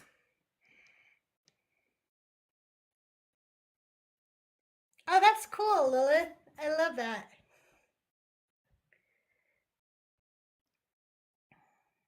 I do have some of the Deconstruction Junction merch, but mostly I haven't bought like a lot of merch like from anybody. Like I don't actually buy a lot of merch, but I should like make it a point to do that.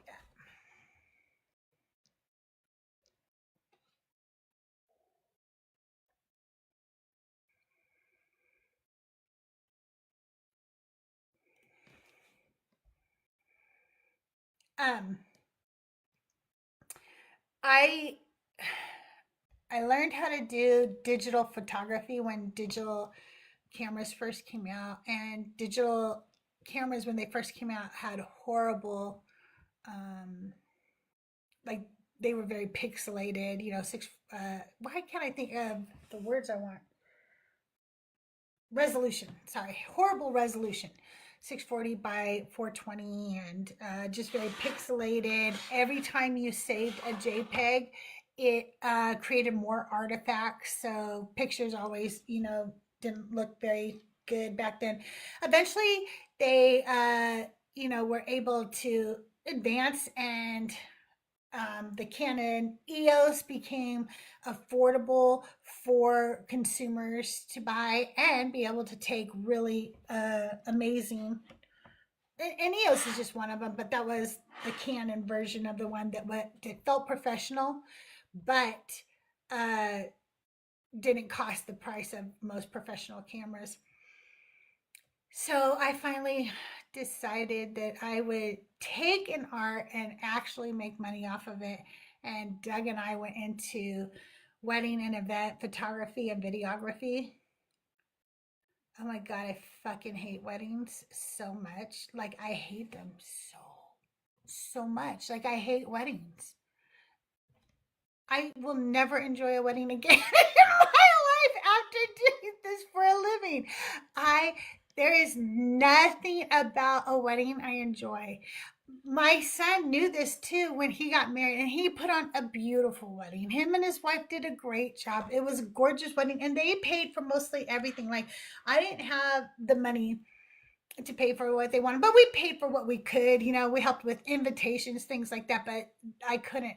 But he even did when he was doing his wedding. He was like, "You hate all of this, don't you?" I'm like, "Hey, yeah, I fucking hate weddings. They're just such a waste of money. They're so fucking stupid." Like, my youngest called me and told me that she was like eloping. And I said, "Okay, do you want to do like a reception or something later so we could all meet each other's families or something like that?" But she was like, "You're not upset?" And I said, "No. I would totally have eloped with her father if it hadn't been for my family. We had a wedding. It was just small. I might as well have eloped, to be honest with you." But no, no, I was not sad, because she got married and had an intimate moment with her husband, and they got to be happy and nobody telling them what to fucking do. And that's what happens at every wedding. Every wedding, somebody's telling somebody else what they need to do, what should have been done, where something goes. Every wedding, there's somebody arguing over something fucking stupid. Stupid, okay? And I just hate them. So, the only time I made money off my art was doing something that I hated, and that was attending weddings regularly.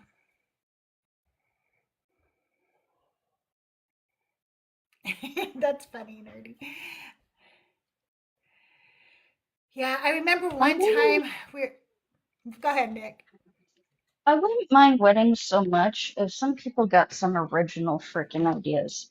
Like, you only attend so many weddings that are decorated the same way, with the same flowers, with the same set of bouquets, with the same this and the same that, and it's like, can't you come up with something original, cool, interesting? Like, Yeah, but sacrifice a lamb or something. Like, let's go. Like, sacrifice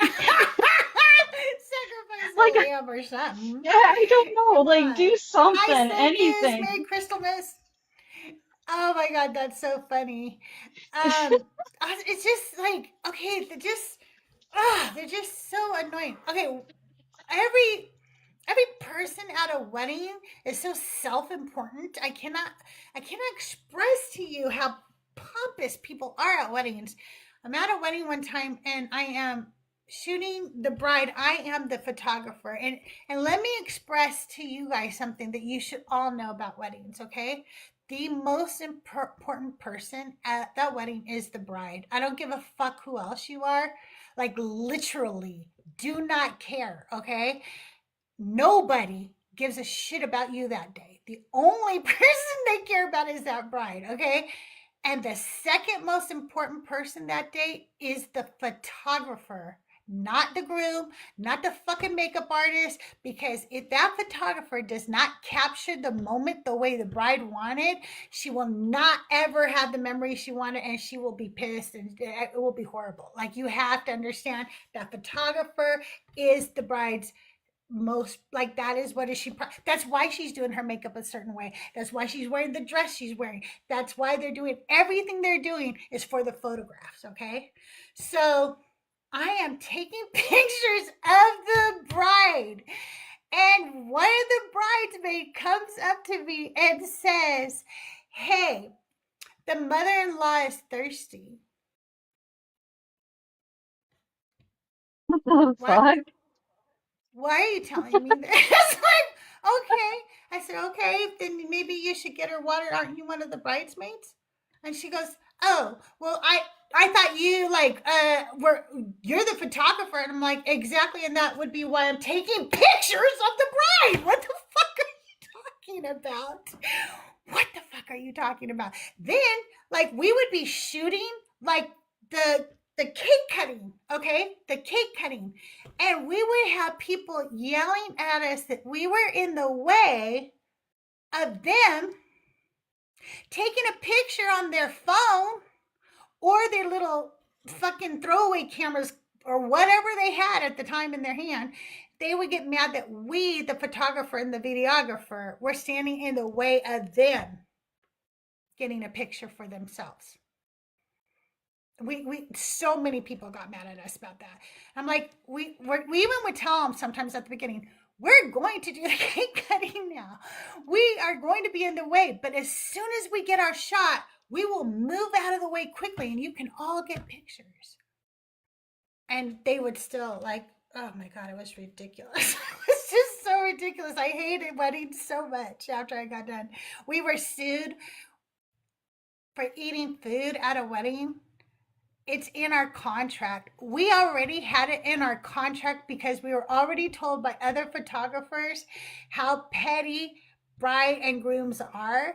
So they said, make sure you put in your contract that they either have to feed you or give you time, like, to leave and go eat or whatever. And I said, okay, so we added that in there, and they provided us with a meal. We never eat by the guests. We would always eat, like, whether if there was a kitchen or somewhere else that was away from guests. And we also told them, you don't want us shooting pictures while you're eating. Nobody looks attractive while they're filling their face with food, okay? And so you don't want that. We'll get pictures with the cake, but you don't want pictures while you're, eating. And we went and ate. And then I won $25,000 on a scratcher in the Kansas lottery. And Okay, I Oh, found this on the web. why You is won it 25 talking to me? Why are you talking to me? I won $25,000 in the Kansas lottery, and the brides heard about it on the news, because there's no news in Kansas, by the way. Like, if you do anything, if you do anything slightly remarkable, you will be on the news. So they sued me for eating the fucking meal that they provided for me at their fucking wedding. Yeah, but they lost. But they did sue me. But of course they lost That because it is was in my fucking wild. contract. Imagine being that petty. Like, that's so wild. They also had this picture that they wanted me to crop. They they wanted me to let me see if I can remember this right. It was a landscape photo, okay? And they want me to crop it to be a portrait photo. And I explained to them how aspect ratios work. And that if I do that, lots of the photo will not be in the photo. Because to take a landscape photo, you must crop a lot out out to make the ratio that you can print and not have weird borders around it, right? If I want to fill the whole 8 by 10 paper up, a lot's going to be cropped off. And they were like, do it. I was like, okay, so do you want white bars around it and you could get a custom frame made? Or do you want, like this all, how do you want it? Okay, this is how we want it. All right. So I did, they printed it, and that was the other thing they sued me for. And you see a mediator before you actually go in to see a judge, because they try to get you to not have to waste the court's time by going before a judge and maybe settle before you get there. And the mediator is, somebody who works in the court, so they have law experience, right? And the mediator's like, okay, I don't think, like, she is like literally telling the couple, I don't think you should go before a judge with this, like, because she has her contract that you signed right there, and the meal is in the contract, you see. So, and she's telling you the truth about math. I can't believe she has to like explain that I'm not lying about how cropping a photo works. How, like, you can't take a 16 by 9 and change it into a 9 by 16 without cropping something fucking out of the photo. It doesn't work. So wild. Well, Crystal, my love, my siblings are gonna be here soon with my nephew and Right. my niece, so I I gotta love get you. rolling. Have a And Merry CrystalMas and a Happy Festivus for the rest of us. Festivus for the rest of us. Everybody in the comments section, take care. I hope you have a really awesome day, whether you celebrate on this day or not. And if you don't, watch some really gory horror movies, because that'll make you smile. Bye, everyone. Bye, Nick. Thank you so much. You guys make sure you're following Nick Graves. She is an academic in biblical studies and religion, and just an awesome person. Just an awesome person. That's all I'm saying. If you want to hang out, guest box is open. I'm just hanging out on Christmas because I didn't have anything to do. And I thought maybe some of you wouldn't have anything to do either and you'd like to hang out for a little bit. I'm going to be live for one more hour unless we meet the gift goal, and then I'll stay live another hour. But gifts are not required. They're always appreciated, never expected, and I just appreciate all of you being here. But I do expect the taps and the shares if you can, because I tap and share for everybody else too. It's just kind of what we do on TikTok. We got to help support each other with tapping and sharing out the live. I'm going to play another song for you guys. I think we just listened to this and this and this. Oh, we haven't listened to No Kings, No Gods. We'll listen to that right now. And here we go. Oh, nice. I love doing puzzles. I have cats. It's really hard to do puzzles around cats.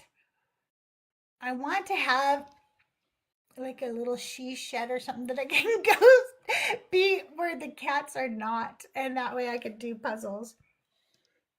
All right, here is No Kings, No Gods.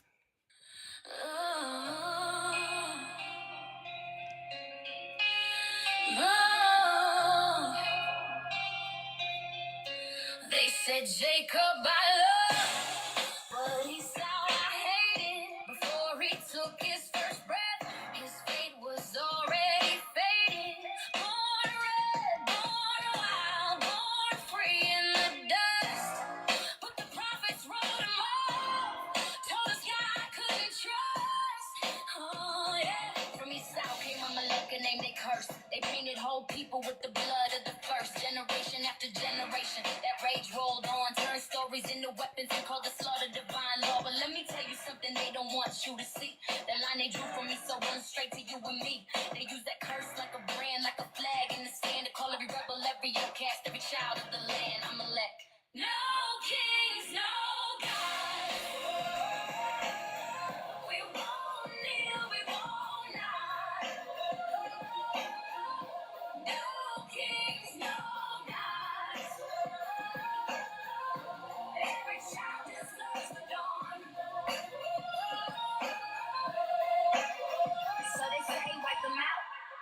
never Amalek sin.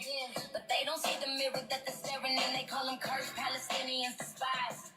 But they fighting for bread while the prophets tell lies. These are children never sin being born. The bloodline ain't the crime. The crime is the scorn. They were never Amalek. They were human, they were whole. And it's time to break the spell they cast on their soul. Esau was hated for nothing he did. Amalek was punished for something he was. And Palestine bears the same damn cross. The sins of the story, not the truth in love. So say it with me now. No kings, no gods. No kings, no kings, no gods. Palestine is not Amalek. Children are not Amalek. And they saw in Amalek, they never did you wrong. The curse was a lie, and we're breaking it in song. No kings, no gods. Just the people and the dawn.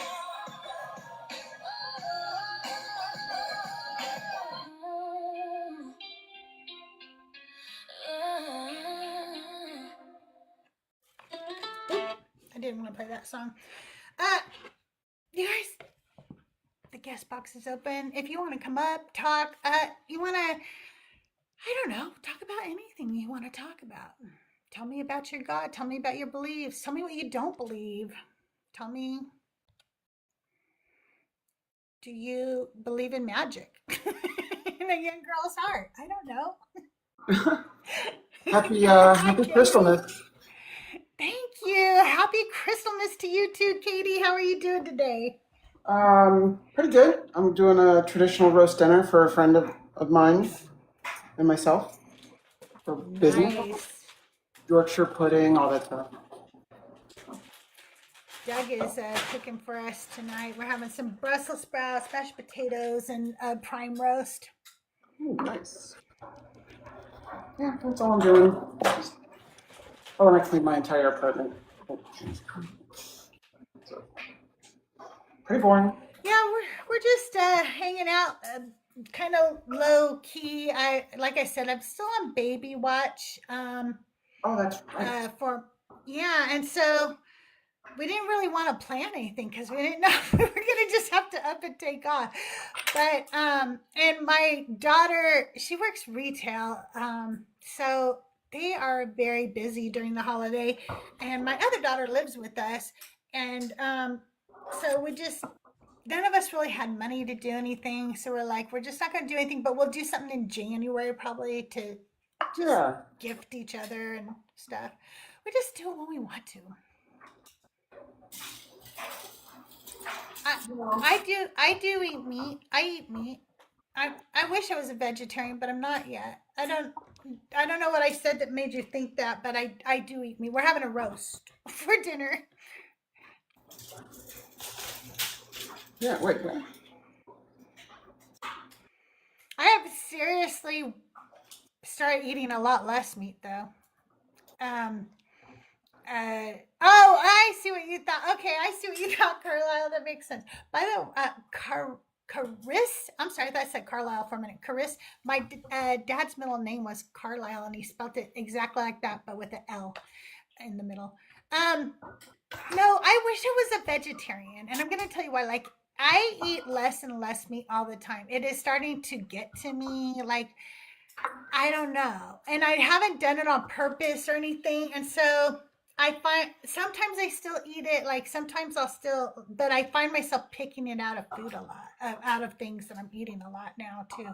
So I don't know what's going on. It's just something that's happening in my deconstruction. Excuse me. I did that too. I've gone back and forth. I've been a vegetarian for a long time, and then was a vegan for a while, and not, and then a vegetarian again. So Yeah.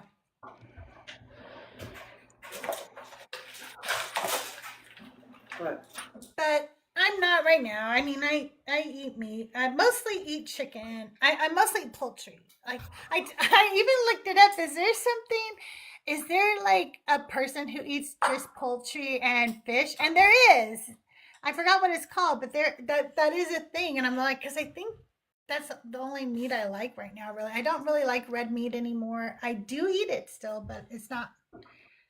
If I have my choice, I usually pick, um, fish or chicken.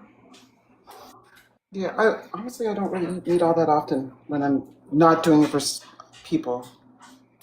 Yeah, It's easier when you're single to just kind of be a vegetarian, I think, if you cook at home a lot. yeah, it probably is, huh? Yeah. And when you go from like being used to like cooking for 5, 6 people every day to like you, Hmm. that's different too. Yeah, yeah, Chris. I think it does have to do like with my deconstruction because I think once you start quit, what once you become a person.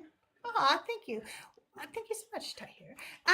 Once you become a person who finds the courage and the fortitude. Oh, that is so cool. Thank you. Oh, wait, I'm Oh supposed to wow. shake my head.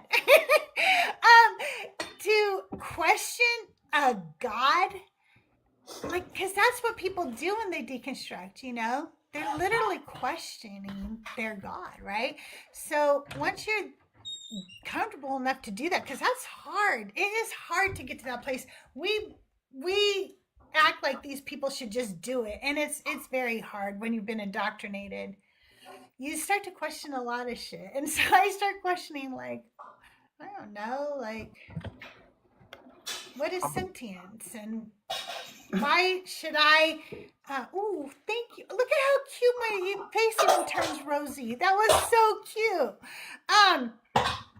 I don't know. I have anyway. I've started to question so many things, deconstruct so many things about my life, and try. I think I check myself more. I think I check myself on who I am as a person morally, you know? Oh yeah. Absolutely, we do. It's not hard. Because I mean, it when is you're a hard, rather. Christian, you just apologize. I mean, you just say you're sorry to God. You don't even have to do anything but apologize to Him, and then you're good, right? You're back in moral good standing. But Yeah, as somebody who's a who believes in, secularism, that's not going to do anything. I have to make it right with the people. And so my best thing is to not hurt people to begin with. So check myself and make sure I'm not doing something that is harmful. exactly. Yeah, the Christian never-ending get out of jail free card. Hmm. Exactly. Exactly. Mhm. Merry Crystal Miss Lisa. Good to see you. So, who's having the baby? Your daughter or My daughter-in-law is having the daughter-in-law? baby. This is her second.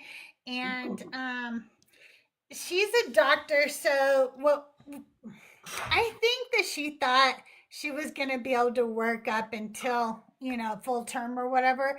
But people in the medical industry often go into preterm labor because they're always on their feet, because they're just running around, because it's high stress, high demand, right? And so it's a Mm-hmm. very common thing with any occupation that is like that. And so she went into preterm labor with her first baby. She went in and then went into preterm labor with this baby. But this time, they were like, nah, you have to go home and rest. And she was like, wait, what? She thought for sure she was going to be able to just go right back to work. I'm like, no, that they had to put you on magnesium and you were in the hospital for 3 days. Now that they got the contractions to stop, they're not going to let you go back to work. You're going to be home. So she's been home resting. So it's, you know, the little baby's staying in there for now, which is good because the longer the baby stays in there, the less time the baby has to spend in the NICU. Yes. Oh yeah.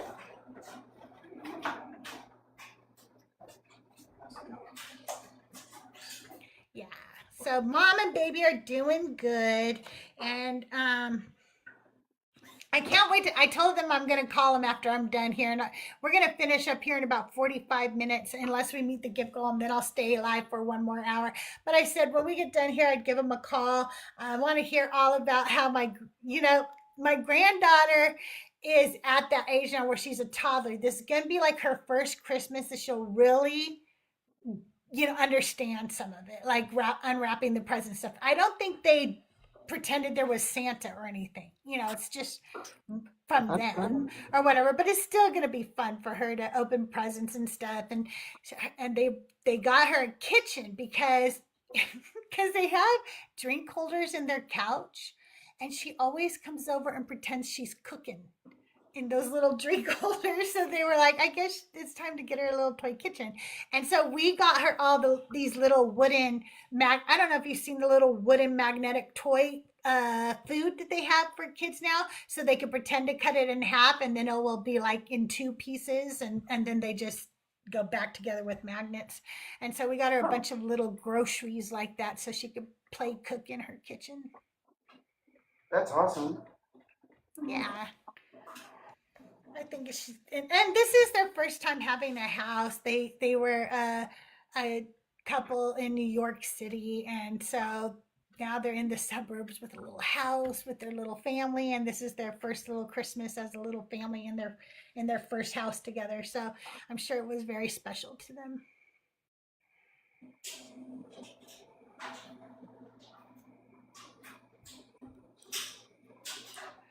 Welcome in, everybody. We're going to be finishing up in about 45 minutes. We're just hanging out today. You want to come up and say hi? Want to tell us a funny story? Do you have a Christmas present that you never got and you want to tell us about it? How, like, Santa never brought you that present? Do you want to tell us about the best Christmas present you've ever received? I've been trying to think about which one was mine. And I cannot freaking remember. I know that I have cried at a few Christmas presents, but I'm trying to figure out which one's the best, and I don't know if I can figure that out.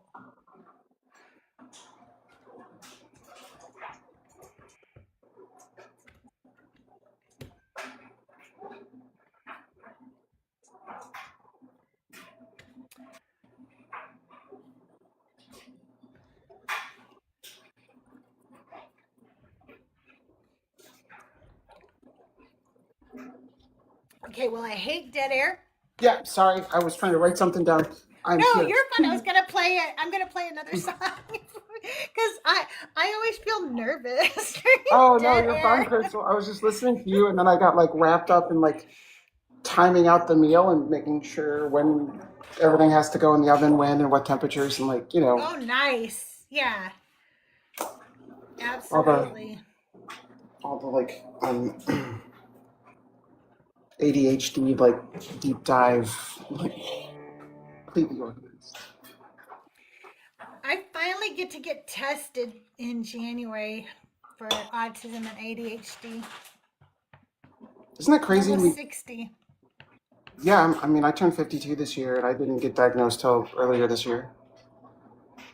I've been trying for about 5 years with this one psychiatrist, but I was also depressed, and so it was hard for me to fight for myself. And then finally, as I came out of the depression one day, I mean, I think there was a part of me that after trying for so long, I quit trying. You know what I mean? Like I just was like, maybe I am being silly to want to know this answer this late in life, right? I've survived. It's been fucking miserable and really hard to survive like this, but I did it. So then I was like, maybe I should. But then I was like, no, I want to. So I called my insurance. I was like, am I not covered? Is that the problem? Like, because they weren't really giving me a reason, right? Like, they just weren't being really, they were just being evasive, is what it was. And they were like, no, you're covered.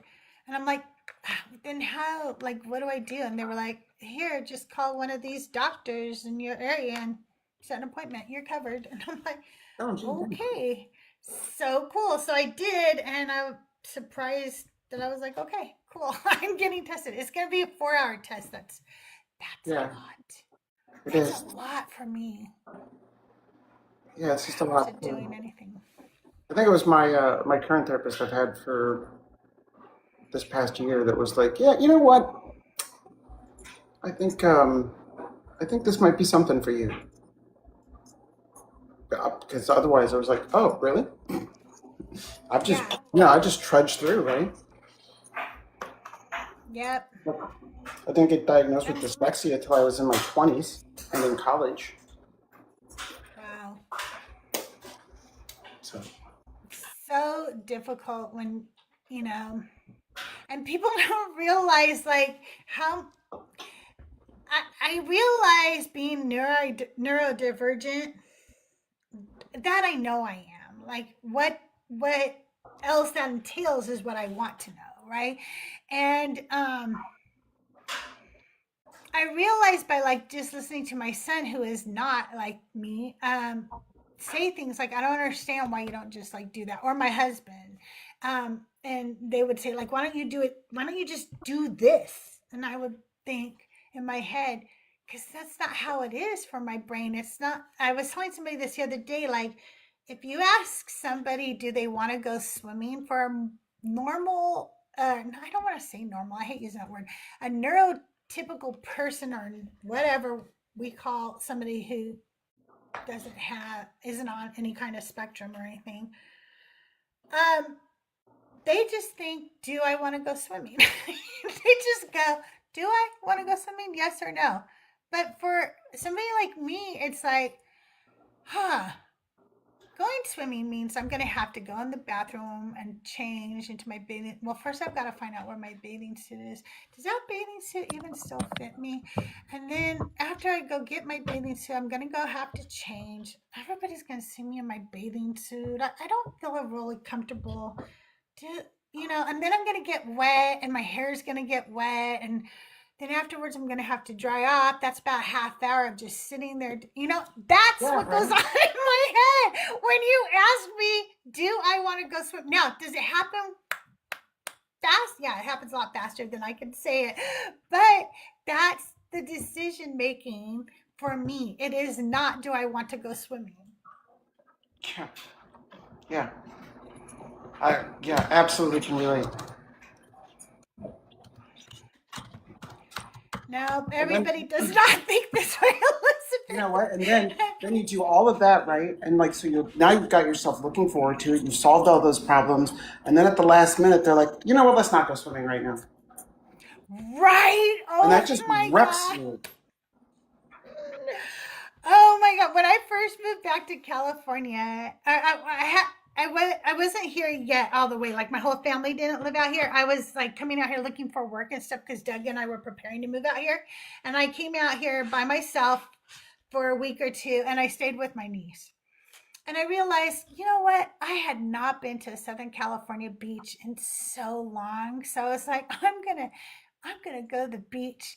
But here's the thing. When I go to the beach, it's for the day because I'm not gonna fucking like get all ready for the beach. Get down to finding a parking space, get down to the beach, lug all my shit down to the beach, and then leave a half hour later. I'm not doing that. That's not what I'm doing. I'm going to the beach to spend the day at the beach. And in the afternoon, I will pack up everything. And yes, I bring lots of sunscreen and shade and stuff because I plan on being there all day.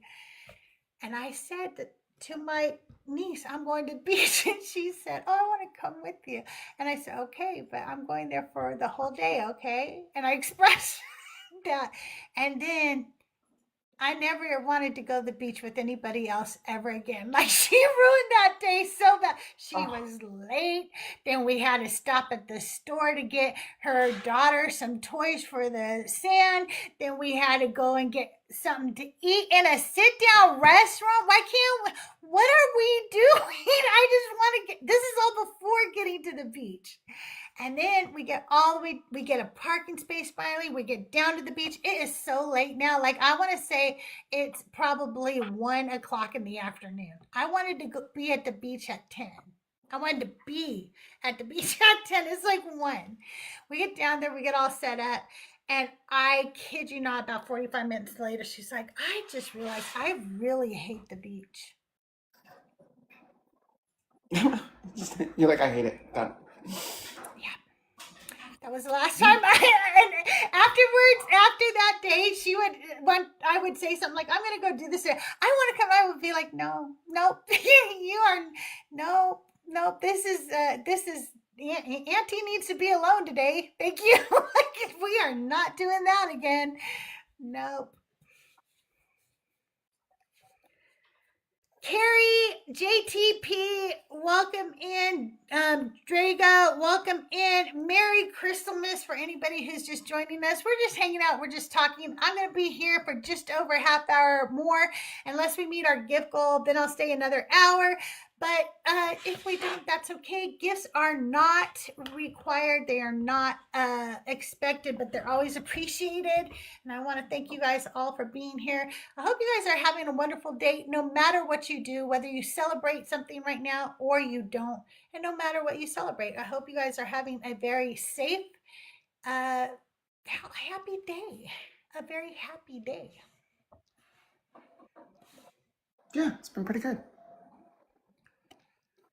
Yeah, so far, so good for us too. Carrie.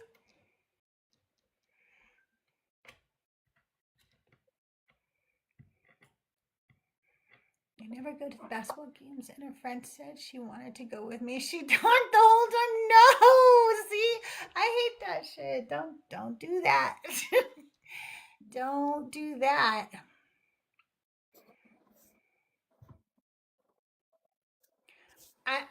I don't know what you said, Sharon, but you too, friend.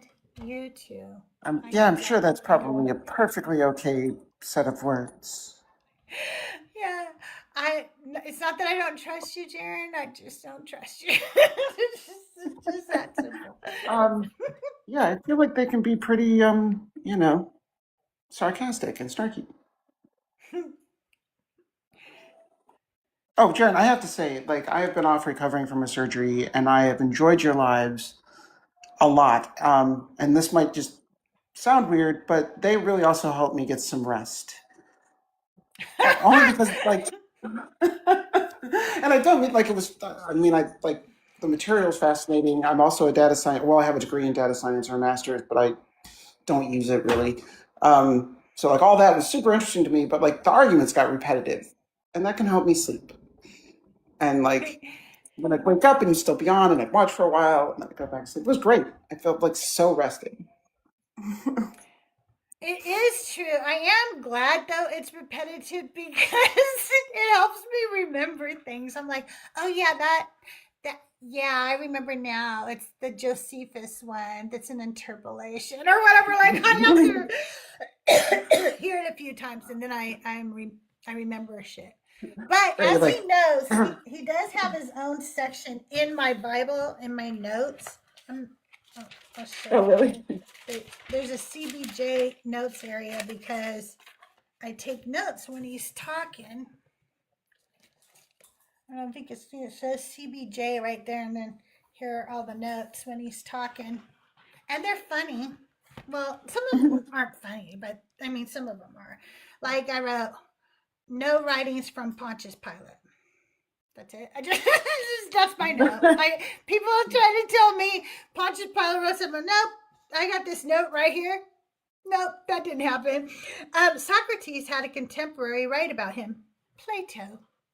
Okay, then it says Pliny, letter 96, book 10. See, I even wrote that down so I won't forget. Only talks about the Christians, and he has never heard of them, never mentions Jesus, and he served under 3 emperors. Christ is a title, not a name. Was the first one to write of the Christ with Christians.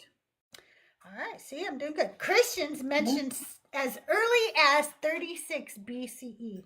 And then I just wrote down this author's name because I forgot to write down. Like she's somebody who uses Jaren as a like she references him or whatever. Nina Livesey.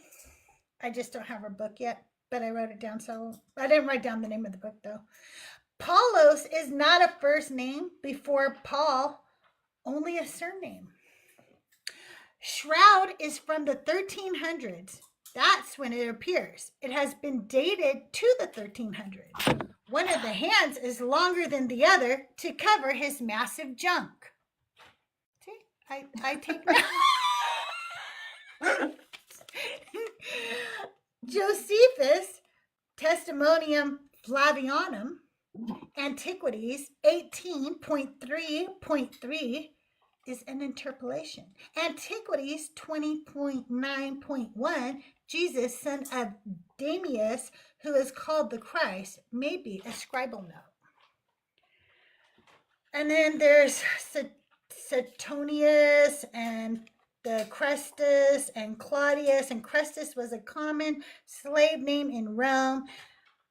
He thinks Crestus was alive. Oh, that talking about Claudius, I think. He thinks Crestus was alive and present in Rome, causing riots. Jesus was already dead. Nero, 16.2. By 64 CE, there was a weird cult called Christians. The come. So I do listen to these people, take notes, and then I fall asleep.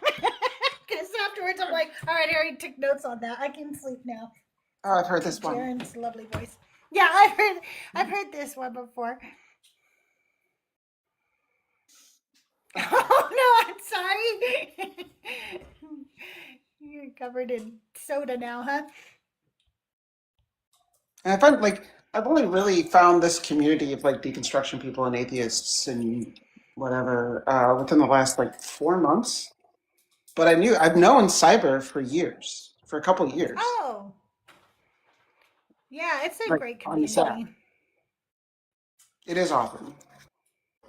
But somehow I never really even though I've known cyber, I think I knew him because he was doing some trans debate stuff and some of those kind of lives as well. And then one of my friends and him, I don't know if they actually dated or not, briefly. I really don't know if that's a technical term. But they did meet each other in real life. And so. And then. Yeah, well, he really did say that, by the way.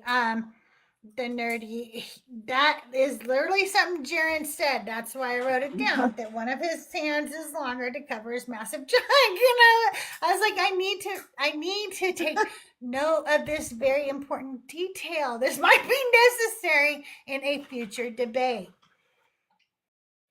Oh no. They are important. I didn't know that Ghost of Christian's Past and Cyber are from the same area. I did not know that. I love Ghost.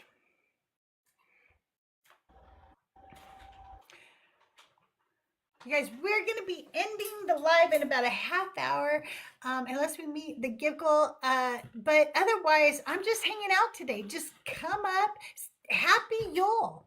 Happy whatever you celebrate, and happy if you don't celebrate. And if you don't feel like being happy, you don't even have to do that. Me, Forrest, and Dalton are all within 15 minutes of each other. I know, what sucks too? I think there's somebody else. I think there's more people closer to you than you know, Jaren, because I know some other people, but I don't want to dox them, so I'm not going to say who it is. But I think there's other people who live very close to you too. Yeah, I used to live in North Texas too at one time. But. We should do a Texas meetup, but do it in Austin. So, no, that's supposed to push me too close to my parents. Oh, hey Zach, come on up, say hello, Zach. Happy Merry CrystalMas to you. But now I live in San Francisco. Oh, nice. Mm-hmm. I like the Bay Area. I haven't been there since I was a little girl, though. I really need to go again. Yeah, you should. Just come up. It's great. Yeah. I love Northern California. I lived in Tahoe for a while. Oh, Tahoe's beautiful. It really is. But I've kind of lived all over the country as just sort of a function of my work.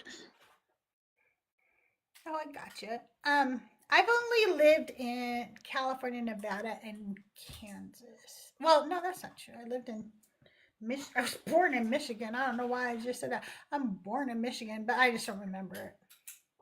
Oh.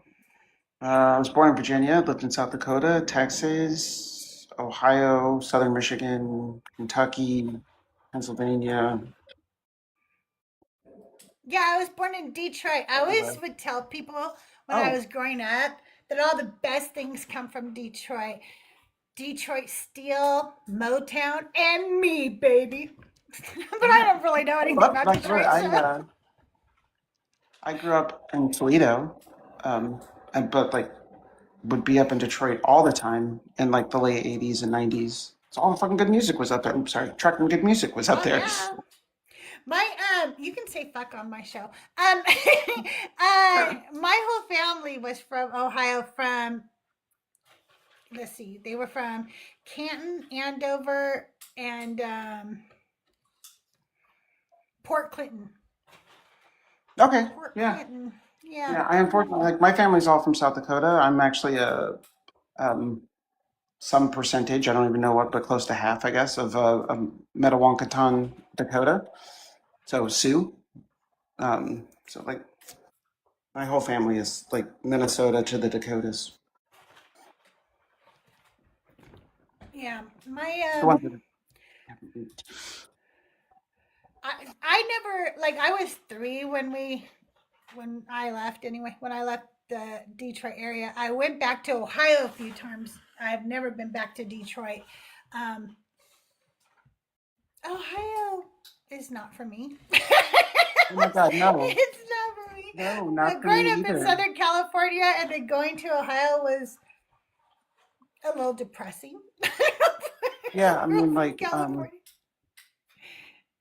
yeah, Ohio's where all the worst indoctrination type things happen to me. So I don't really like to go back there. Yeah, I could see that. I could definitely see that. And then I lived in Kansas for several years, but that is not for me either. And so we moved back to California eventually because I was 15 years in Kansas was 15 years too much for me. I mean, Ooh, like I'm every not. I fucking- shouldn't say that. I do love a lot of the people from Kansas. If you're from Kansas, and then I probably love you. Okay, it's just Kansas like is so ugly. It's oh really my ugly. God. There's It's, no nothing on your horizons. No, nothing. Okay, and when you grow up where there's always mountains in your horizons, and I don't know, like it's really weird to like see nothing. Also, like if there's not mountains, there's skyscrapers. There's not skyscrapers either. There's nothing on those horizons in Kansas.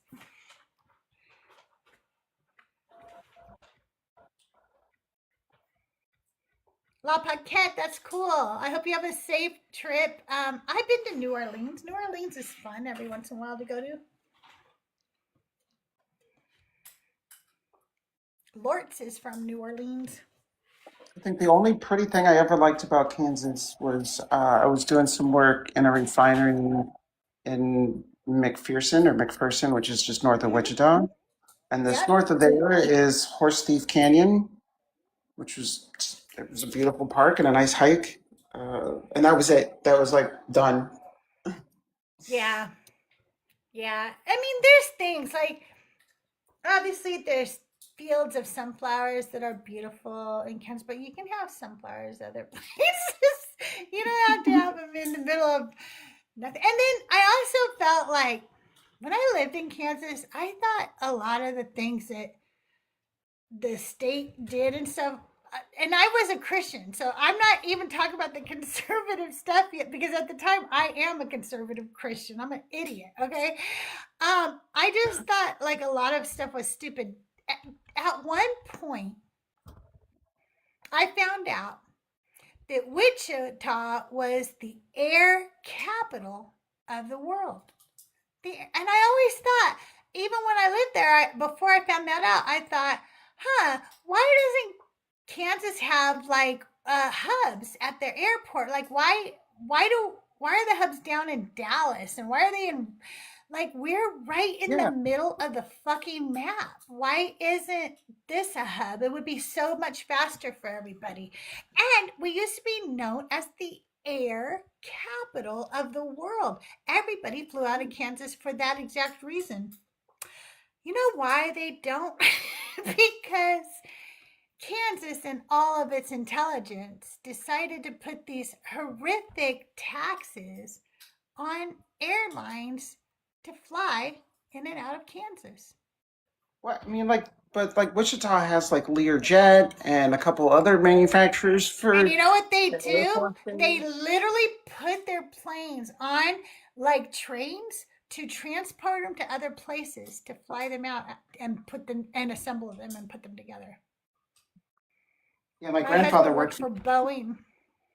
Oh yeah, my grandfather works for Learjet, and my grandmother was. But this was like the '80s. Um, was one of the editors for the paper in Wichita. I've been there. Oh, really? Oh, Yeah. that's cool.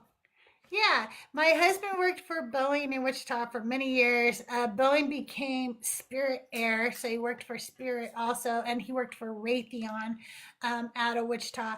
And yeah, and also there's an Air Force base right there,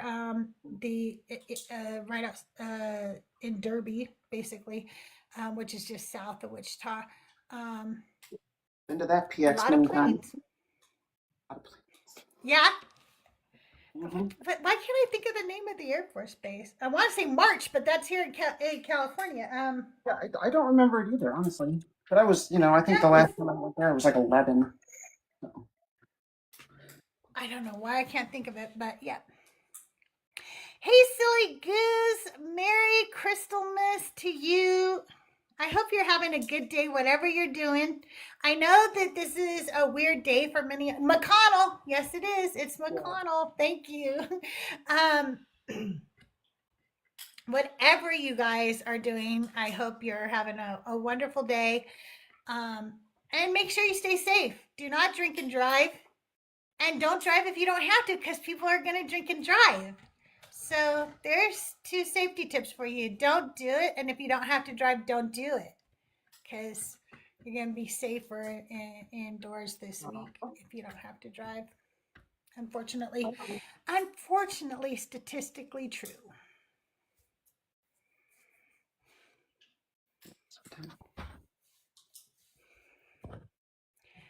Yeah, we lived in Derby, Kansas for 15 years, which is an Air Force base city. It was, grew into what it is because of the Air Force base.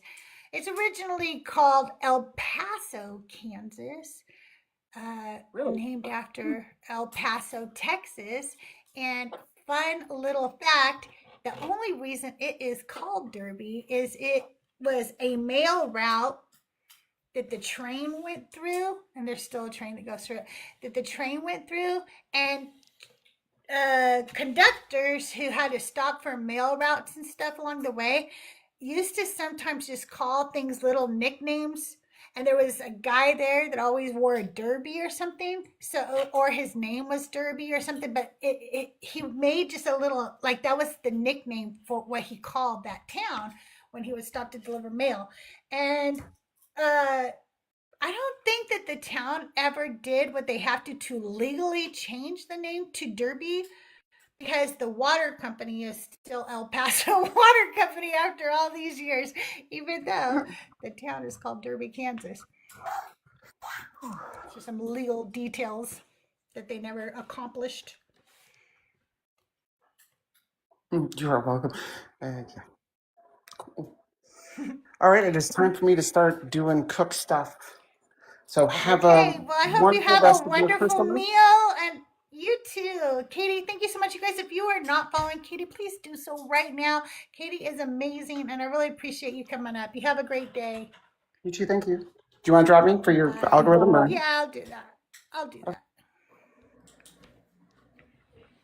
Hi, La Paquette. How are you? Very well. Merry Christmas, Crystal. Merry Christmas. What are you doing today? We're actually making sausage. Nice. Nice.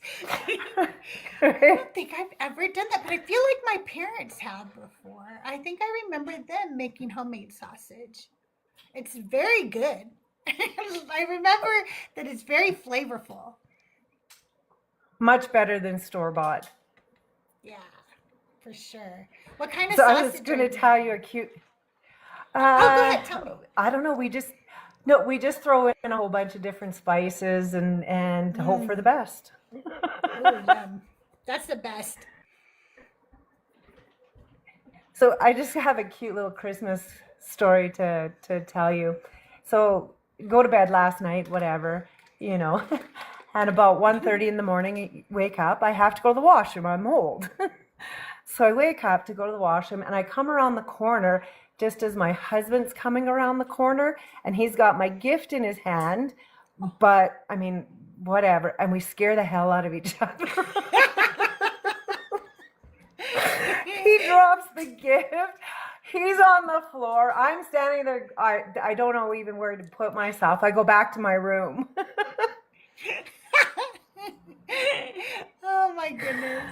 You guys both thought you saw the ghost of Christmas past for a second there. Honestly, I didn't even hear him get out of bed, so I wasn't expecting him to be there. That is so funny. I was telling everybody, I don't know if you saw, but Doug got me we weren't buying Christmas presents this year, but he saw I had a couple of things that I kind of need anyway, and so he got them for me for Christmas, so I wouldn't have to like buy them out of my budget or whatever. So he got me like a desk and then some shirts that I needed, and he got me a book. He got me the Gnostic Gospels, which I have been wanting to read those. They're supposed to be really out there. And then he put this with each gift. And I don't know if you guys can read it, so I'll read it to you. But it says, enjoy your gift. Thank you for sharing your life with me from Doug. God with you in it. Because of the rock Doug that everybody worships with Justin. And he keeps saying, I am God with you in it. I'm like, you're actually dog with you in it, but that's a whole different story, huh, honey? Love it. Love it. Welcome Well, I'm going in, to let you everybody. go, Crystal. I know you're only going to be on Okay. for half an hour. Yeah, Merry I'm only going to be Christmas on to for about everybody. 15 more minutes. Merry Christmas. Thank you so much, La Paquette. I'll drop you down. Have a great day. CrystalMas. What? CrystalMas. CrystalMas. Oh, here he said CrystalMas. Merry CrystalMas. One and all. Good to see everybody in here. Forever Atheists, Lies, God Stopper. So good to see everybody. Silly Goose. Thank you for the 400-minute slice. Nerdy, everybody, you guys are amazing. Thank you so much all for being here, for all the taps, like, shares, and just the engagement in general. I really appreciate you guys. I know you might have had better things to do today, but you still stopped by to say hi to me, and I really appreciate that. I will be live tomorrow. Brittany! Merry CrystalMas, Brittany. I will be live tomorrow, back to our regular programming. I do have a sermon for you tomorrow, my Auntie Sermon. I don't know if you guys heard me. I started calling these Auntie Sermons like ANTI, but my AI thought I meant AUNTIE, and I kind of think that's funny. I really kind of like that they're a sermon from your auntie. But tomorrow, we're going to talk about, there's 3 women mentioned. We're going to talk about 2 of them, and then the other woman I'm going to be doing a separate sermon on. The next women after Noah's Ark's women are mentioned are Milcah and Iscah and Sarai. So we're going to talk about Milcah and Iscah, and we'll talk about Sarai, who becomes Sarah, later because I hate her. I fucking hate her. She's an abusive bitch. And so she needs her own sermon, okay? Because most of my sermons are trying to uplift women in the Bible because they didn't get to have a voice and they were abused and they were treated horribly. But I don't like Sarah. I don't like how she's abusive to Hagar. And so I don't want her to be in the sermon with Milka and Iska. So I did a sermon for them separately, okay? And I think it's a really, really good auntie sermon, if you will. And so if you want to join me tomorrow, if you want to read it today, though, I've posted it in my Discord already. And that link is in my bio. If you have a problem with the link, just DM me. I'll send you a direct link. But yeah, so the sermons are always in my Discord. I post them before I even read them. So if you're in the Discord, you get the sneak peek. Yeah, sure do. Welcome in, Kelly. Welcome in, Dipster. So good to see you guys. Merry CrystalMas. I hope you guys are having a wonderful day, whatever you're doing today. Do they call it Boxing Day? Where, like, as a kid, when I found out that some countries call it Boxing Day, I always pictured like kids beating each other up over a present like that they had under the tree. No, I want that. And then they would box because I didn't know what it meant. So anyway, I still don't know what it means. Obviously, I still do not know what it means. Hello, Miss Shirley. Good to see you. I hope you're having a wonderful day, whatever you're doing today. Merry CrystalMas from me. Not in Wisconsin. You don't have boxing. I don't have Boxing Day in California either. But I will box you if I have to. It's for boxing up gifts. That makes so much more sense when you say it like that. But, I like my idea too, where we just, wail on each other and whoever comes out on top gets the gift. Like, it'd be like a white elephant party, but you box each other if you want the present. I don't know. Maybe this isn't a good idea. You guys don't take my advice. I have horrible ideas. I think mine is more up to date. I'm just saying, I think so. I think that it started in England. The rich people took their Christmas leftovers to the poor in boxes. Are you serious? That's what it is? Wow. Wow. That's wild. That is wild. Let them eat cake. You guys, we're gonna end today with Consent because I like that song and it makes me happy. I want to thank everybody for over 30,000 likes, for all the shares, for being so supportive of the deconstruction community, for always and hanging out in Discord with.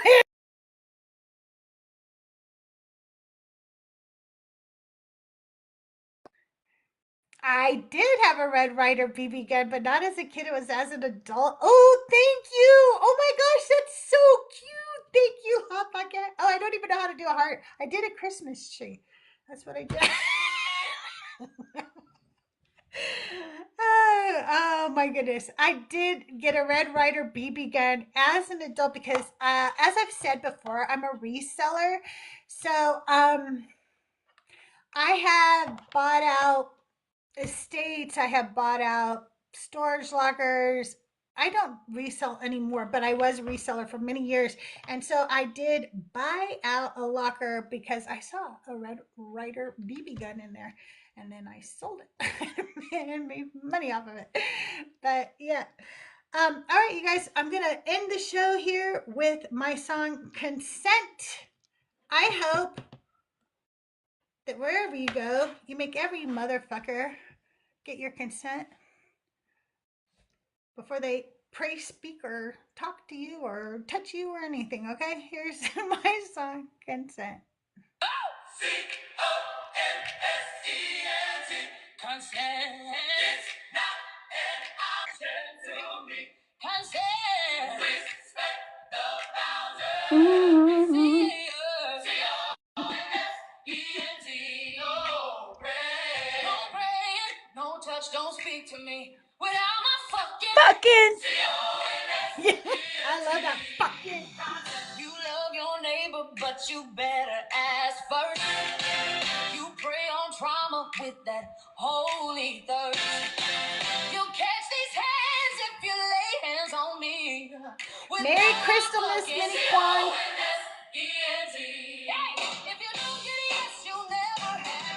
CONSENT, everybody. Don't you forget it.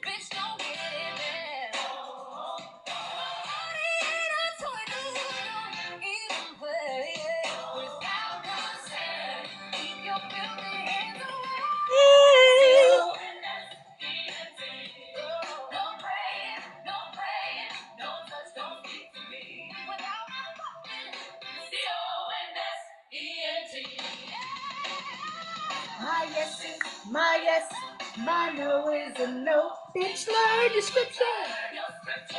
If you know, you know.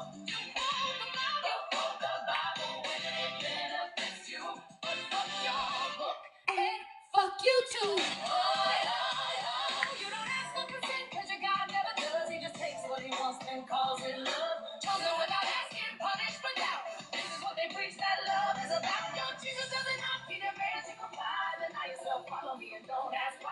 Heaven's full of godly men who tell me, send me first class straight to heaven. My yes, my no is a no. Learn your scriptures if you know you know. You quote the law of the Bible when it benefits you. But my consent ain't subject to you. C-O-N-S-E-N-T. C-O-N-S-E-N-T. C-O-N-S-E-N-T. No praying. No praying. No touch. Don't speak to me Without my fucking.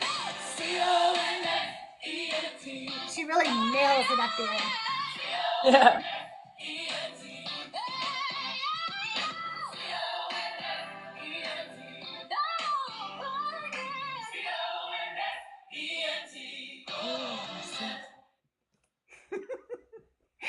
Merry Crystalmas, Love Tiger. it. Merry Crystalmas. My favorite thing to do is listen to your songs and then like do the church praise. If you know, you know, the sway, the hands up, the praise. Yes, yes. Taking back worship. Fuck yeah, that's what I want to do. Like, they don't get that. They don't get to own that. They probably appropriated that from somebody. They appropriated all their music from somebody. Facts. So quit playing, right?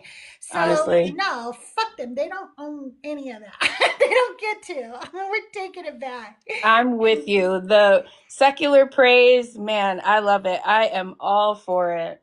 For sure. Me too. Because I will say, you know, there was a time in my life, this is the post-credit scene. There was a time in my life where when I was trying to be a good Christian, I was like, I'm not listening to any secular music, only Christian. And I was listening to some like gospel bops. I'm not even going to lie. The music was lit. Yeah. It really was. Yeah. It is lit. Mm-hmm. But they took that music, right? Like, they took that.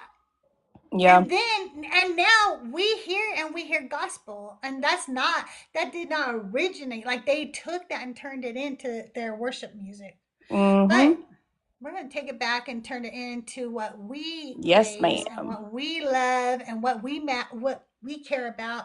And yeah, we can listen to our own goddamn music. And Mama Bash is starting a station head, and that's like a Yes. radio station for us, I and love that's it. fucking cool too. I know, me Mm-hmm. too. Yeah, we're So meeting make them sure where you they guys. are. That's right. Mhm. Go get yourself a station head account, because in this new year, Mama Bash is going to have a station head where she's going to be playing music from people like myself, Sandra, Joel Reads Bible, hopefully will join her. Chris from Life Beyond Belief, hopefully will join her. Thinker will be joining her. So lots of really great creators are bringing you music that is for deconstruction. What And better? it's amazing, right? Mm-hmm. I'm with you. All right, well, I love you guys. I hope you guys have a very, very safe holiday. Remember, do not fucking drink and drive, okay? Yes. Don't fucking do it. Don't get high. Do not do it, okay? And if you don't have to drive, don't, because no matter what I just said, people are still going to do it, okay? If I you love drink you and all. drive, Be you're a safe. Christian. Okay, remember that. Yeah, you're going to heaven. And Yeah. that's going to be hell. Mm-hmm. Love you, Crystal. I love Thanks for you. going live. Bye.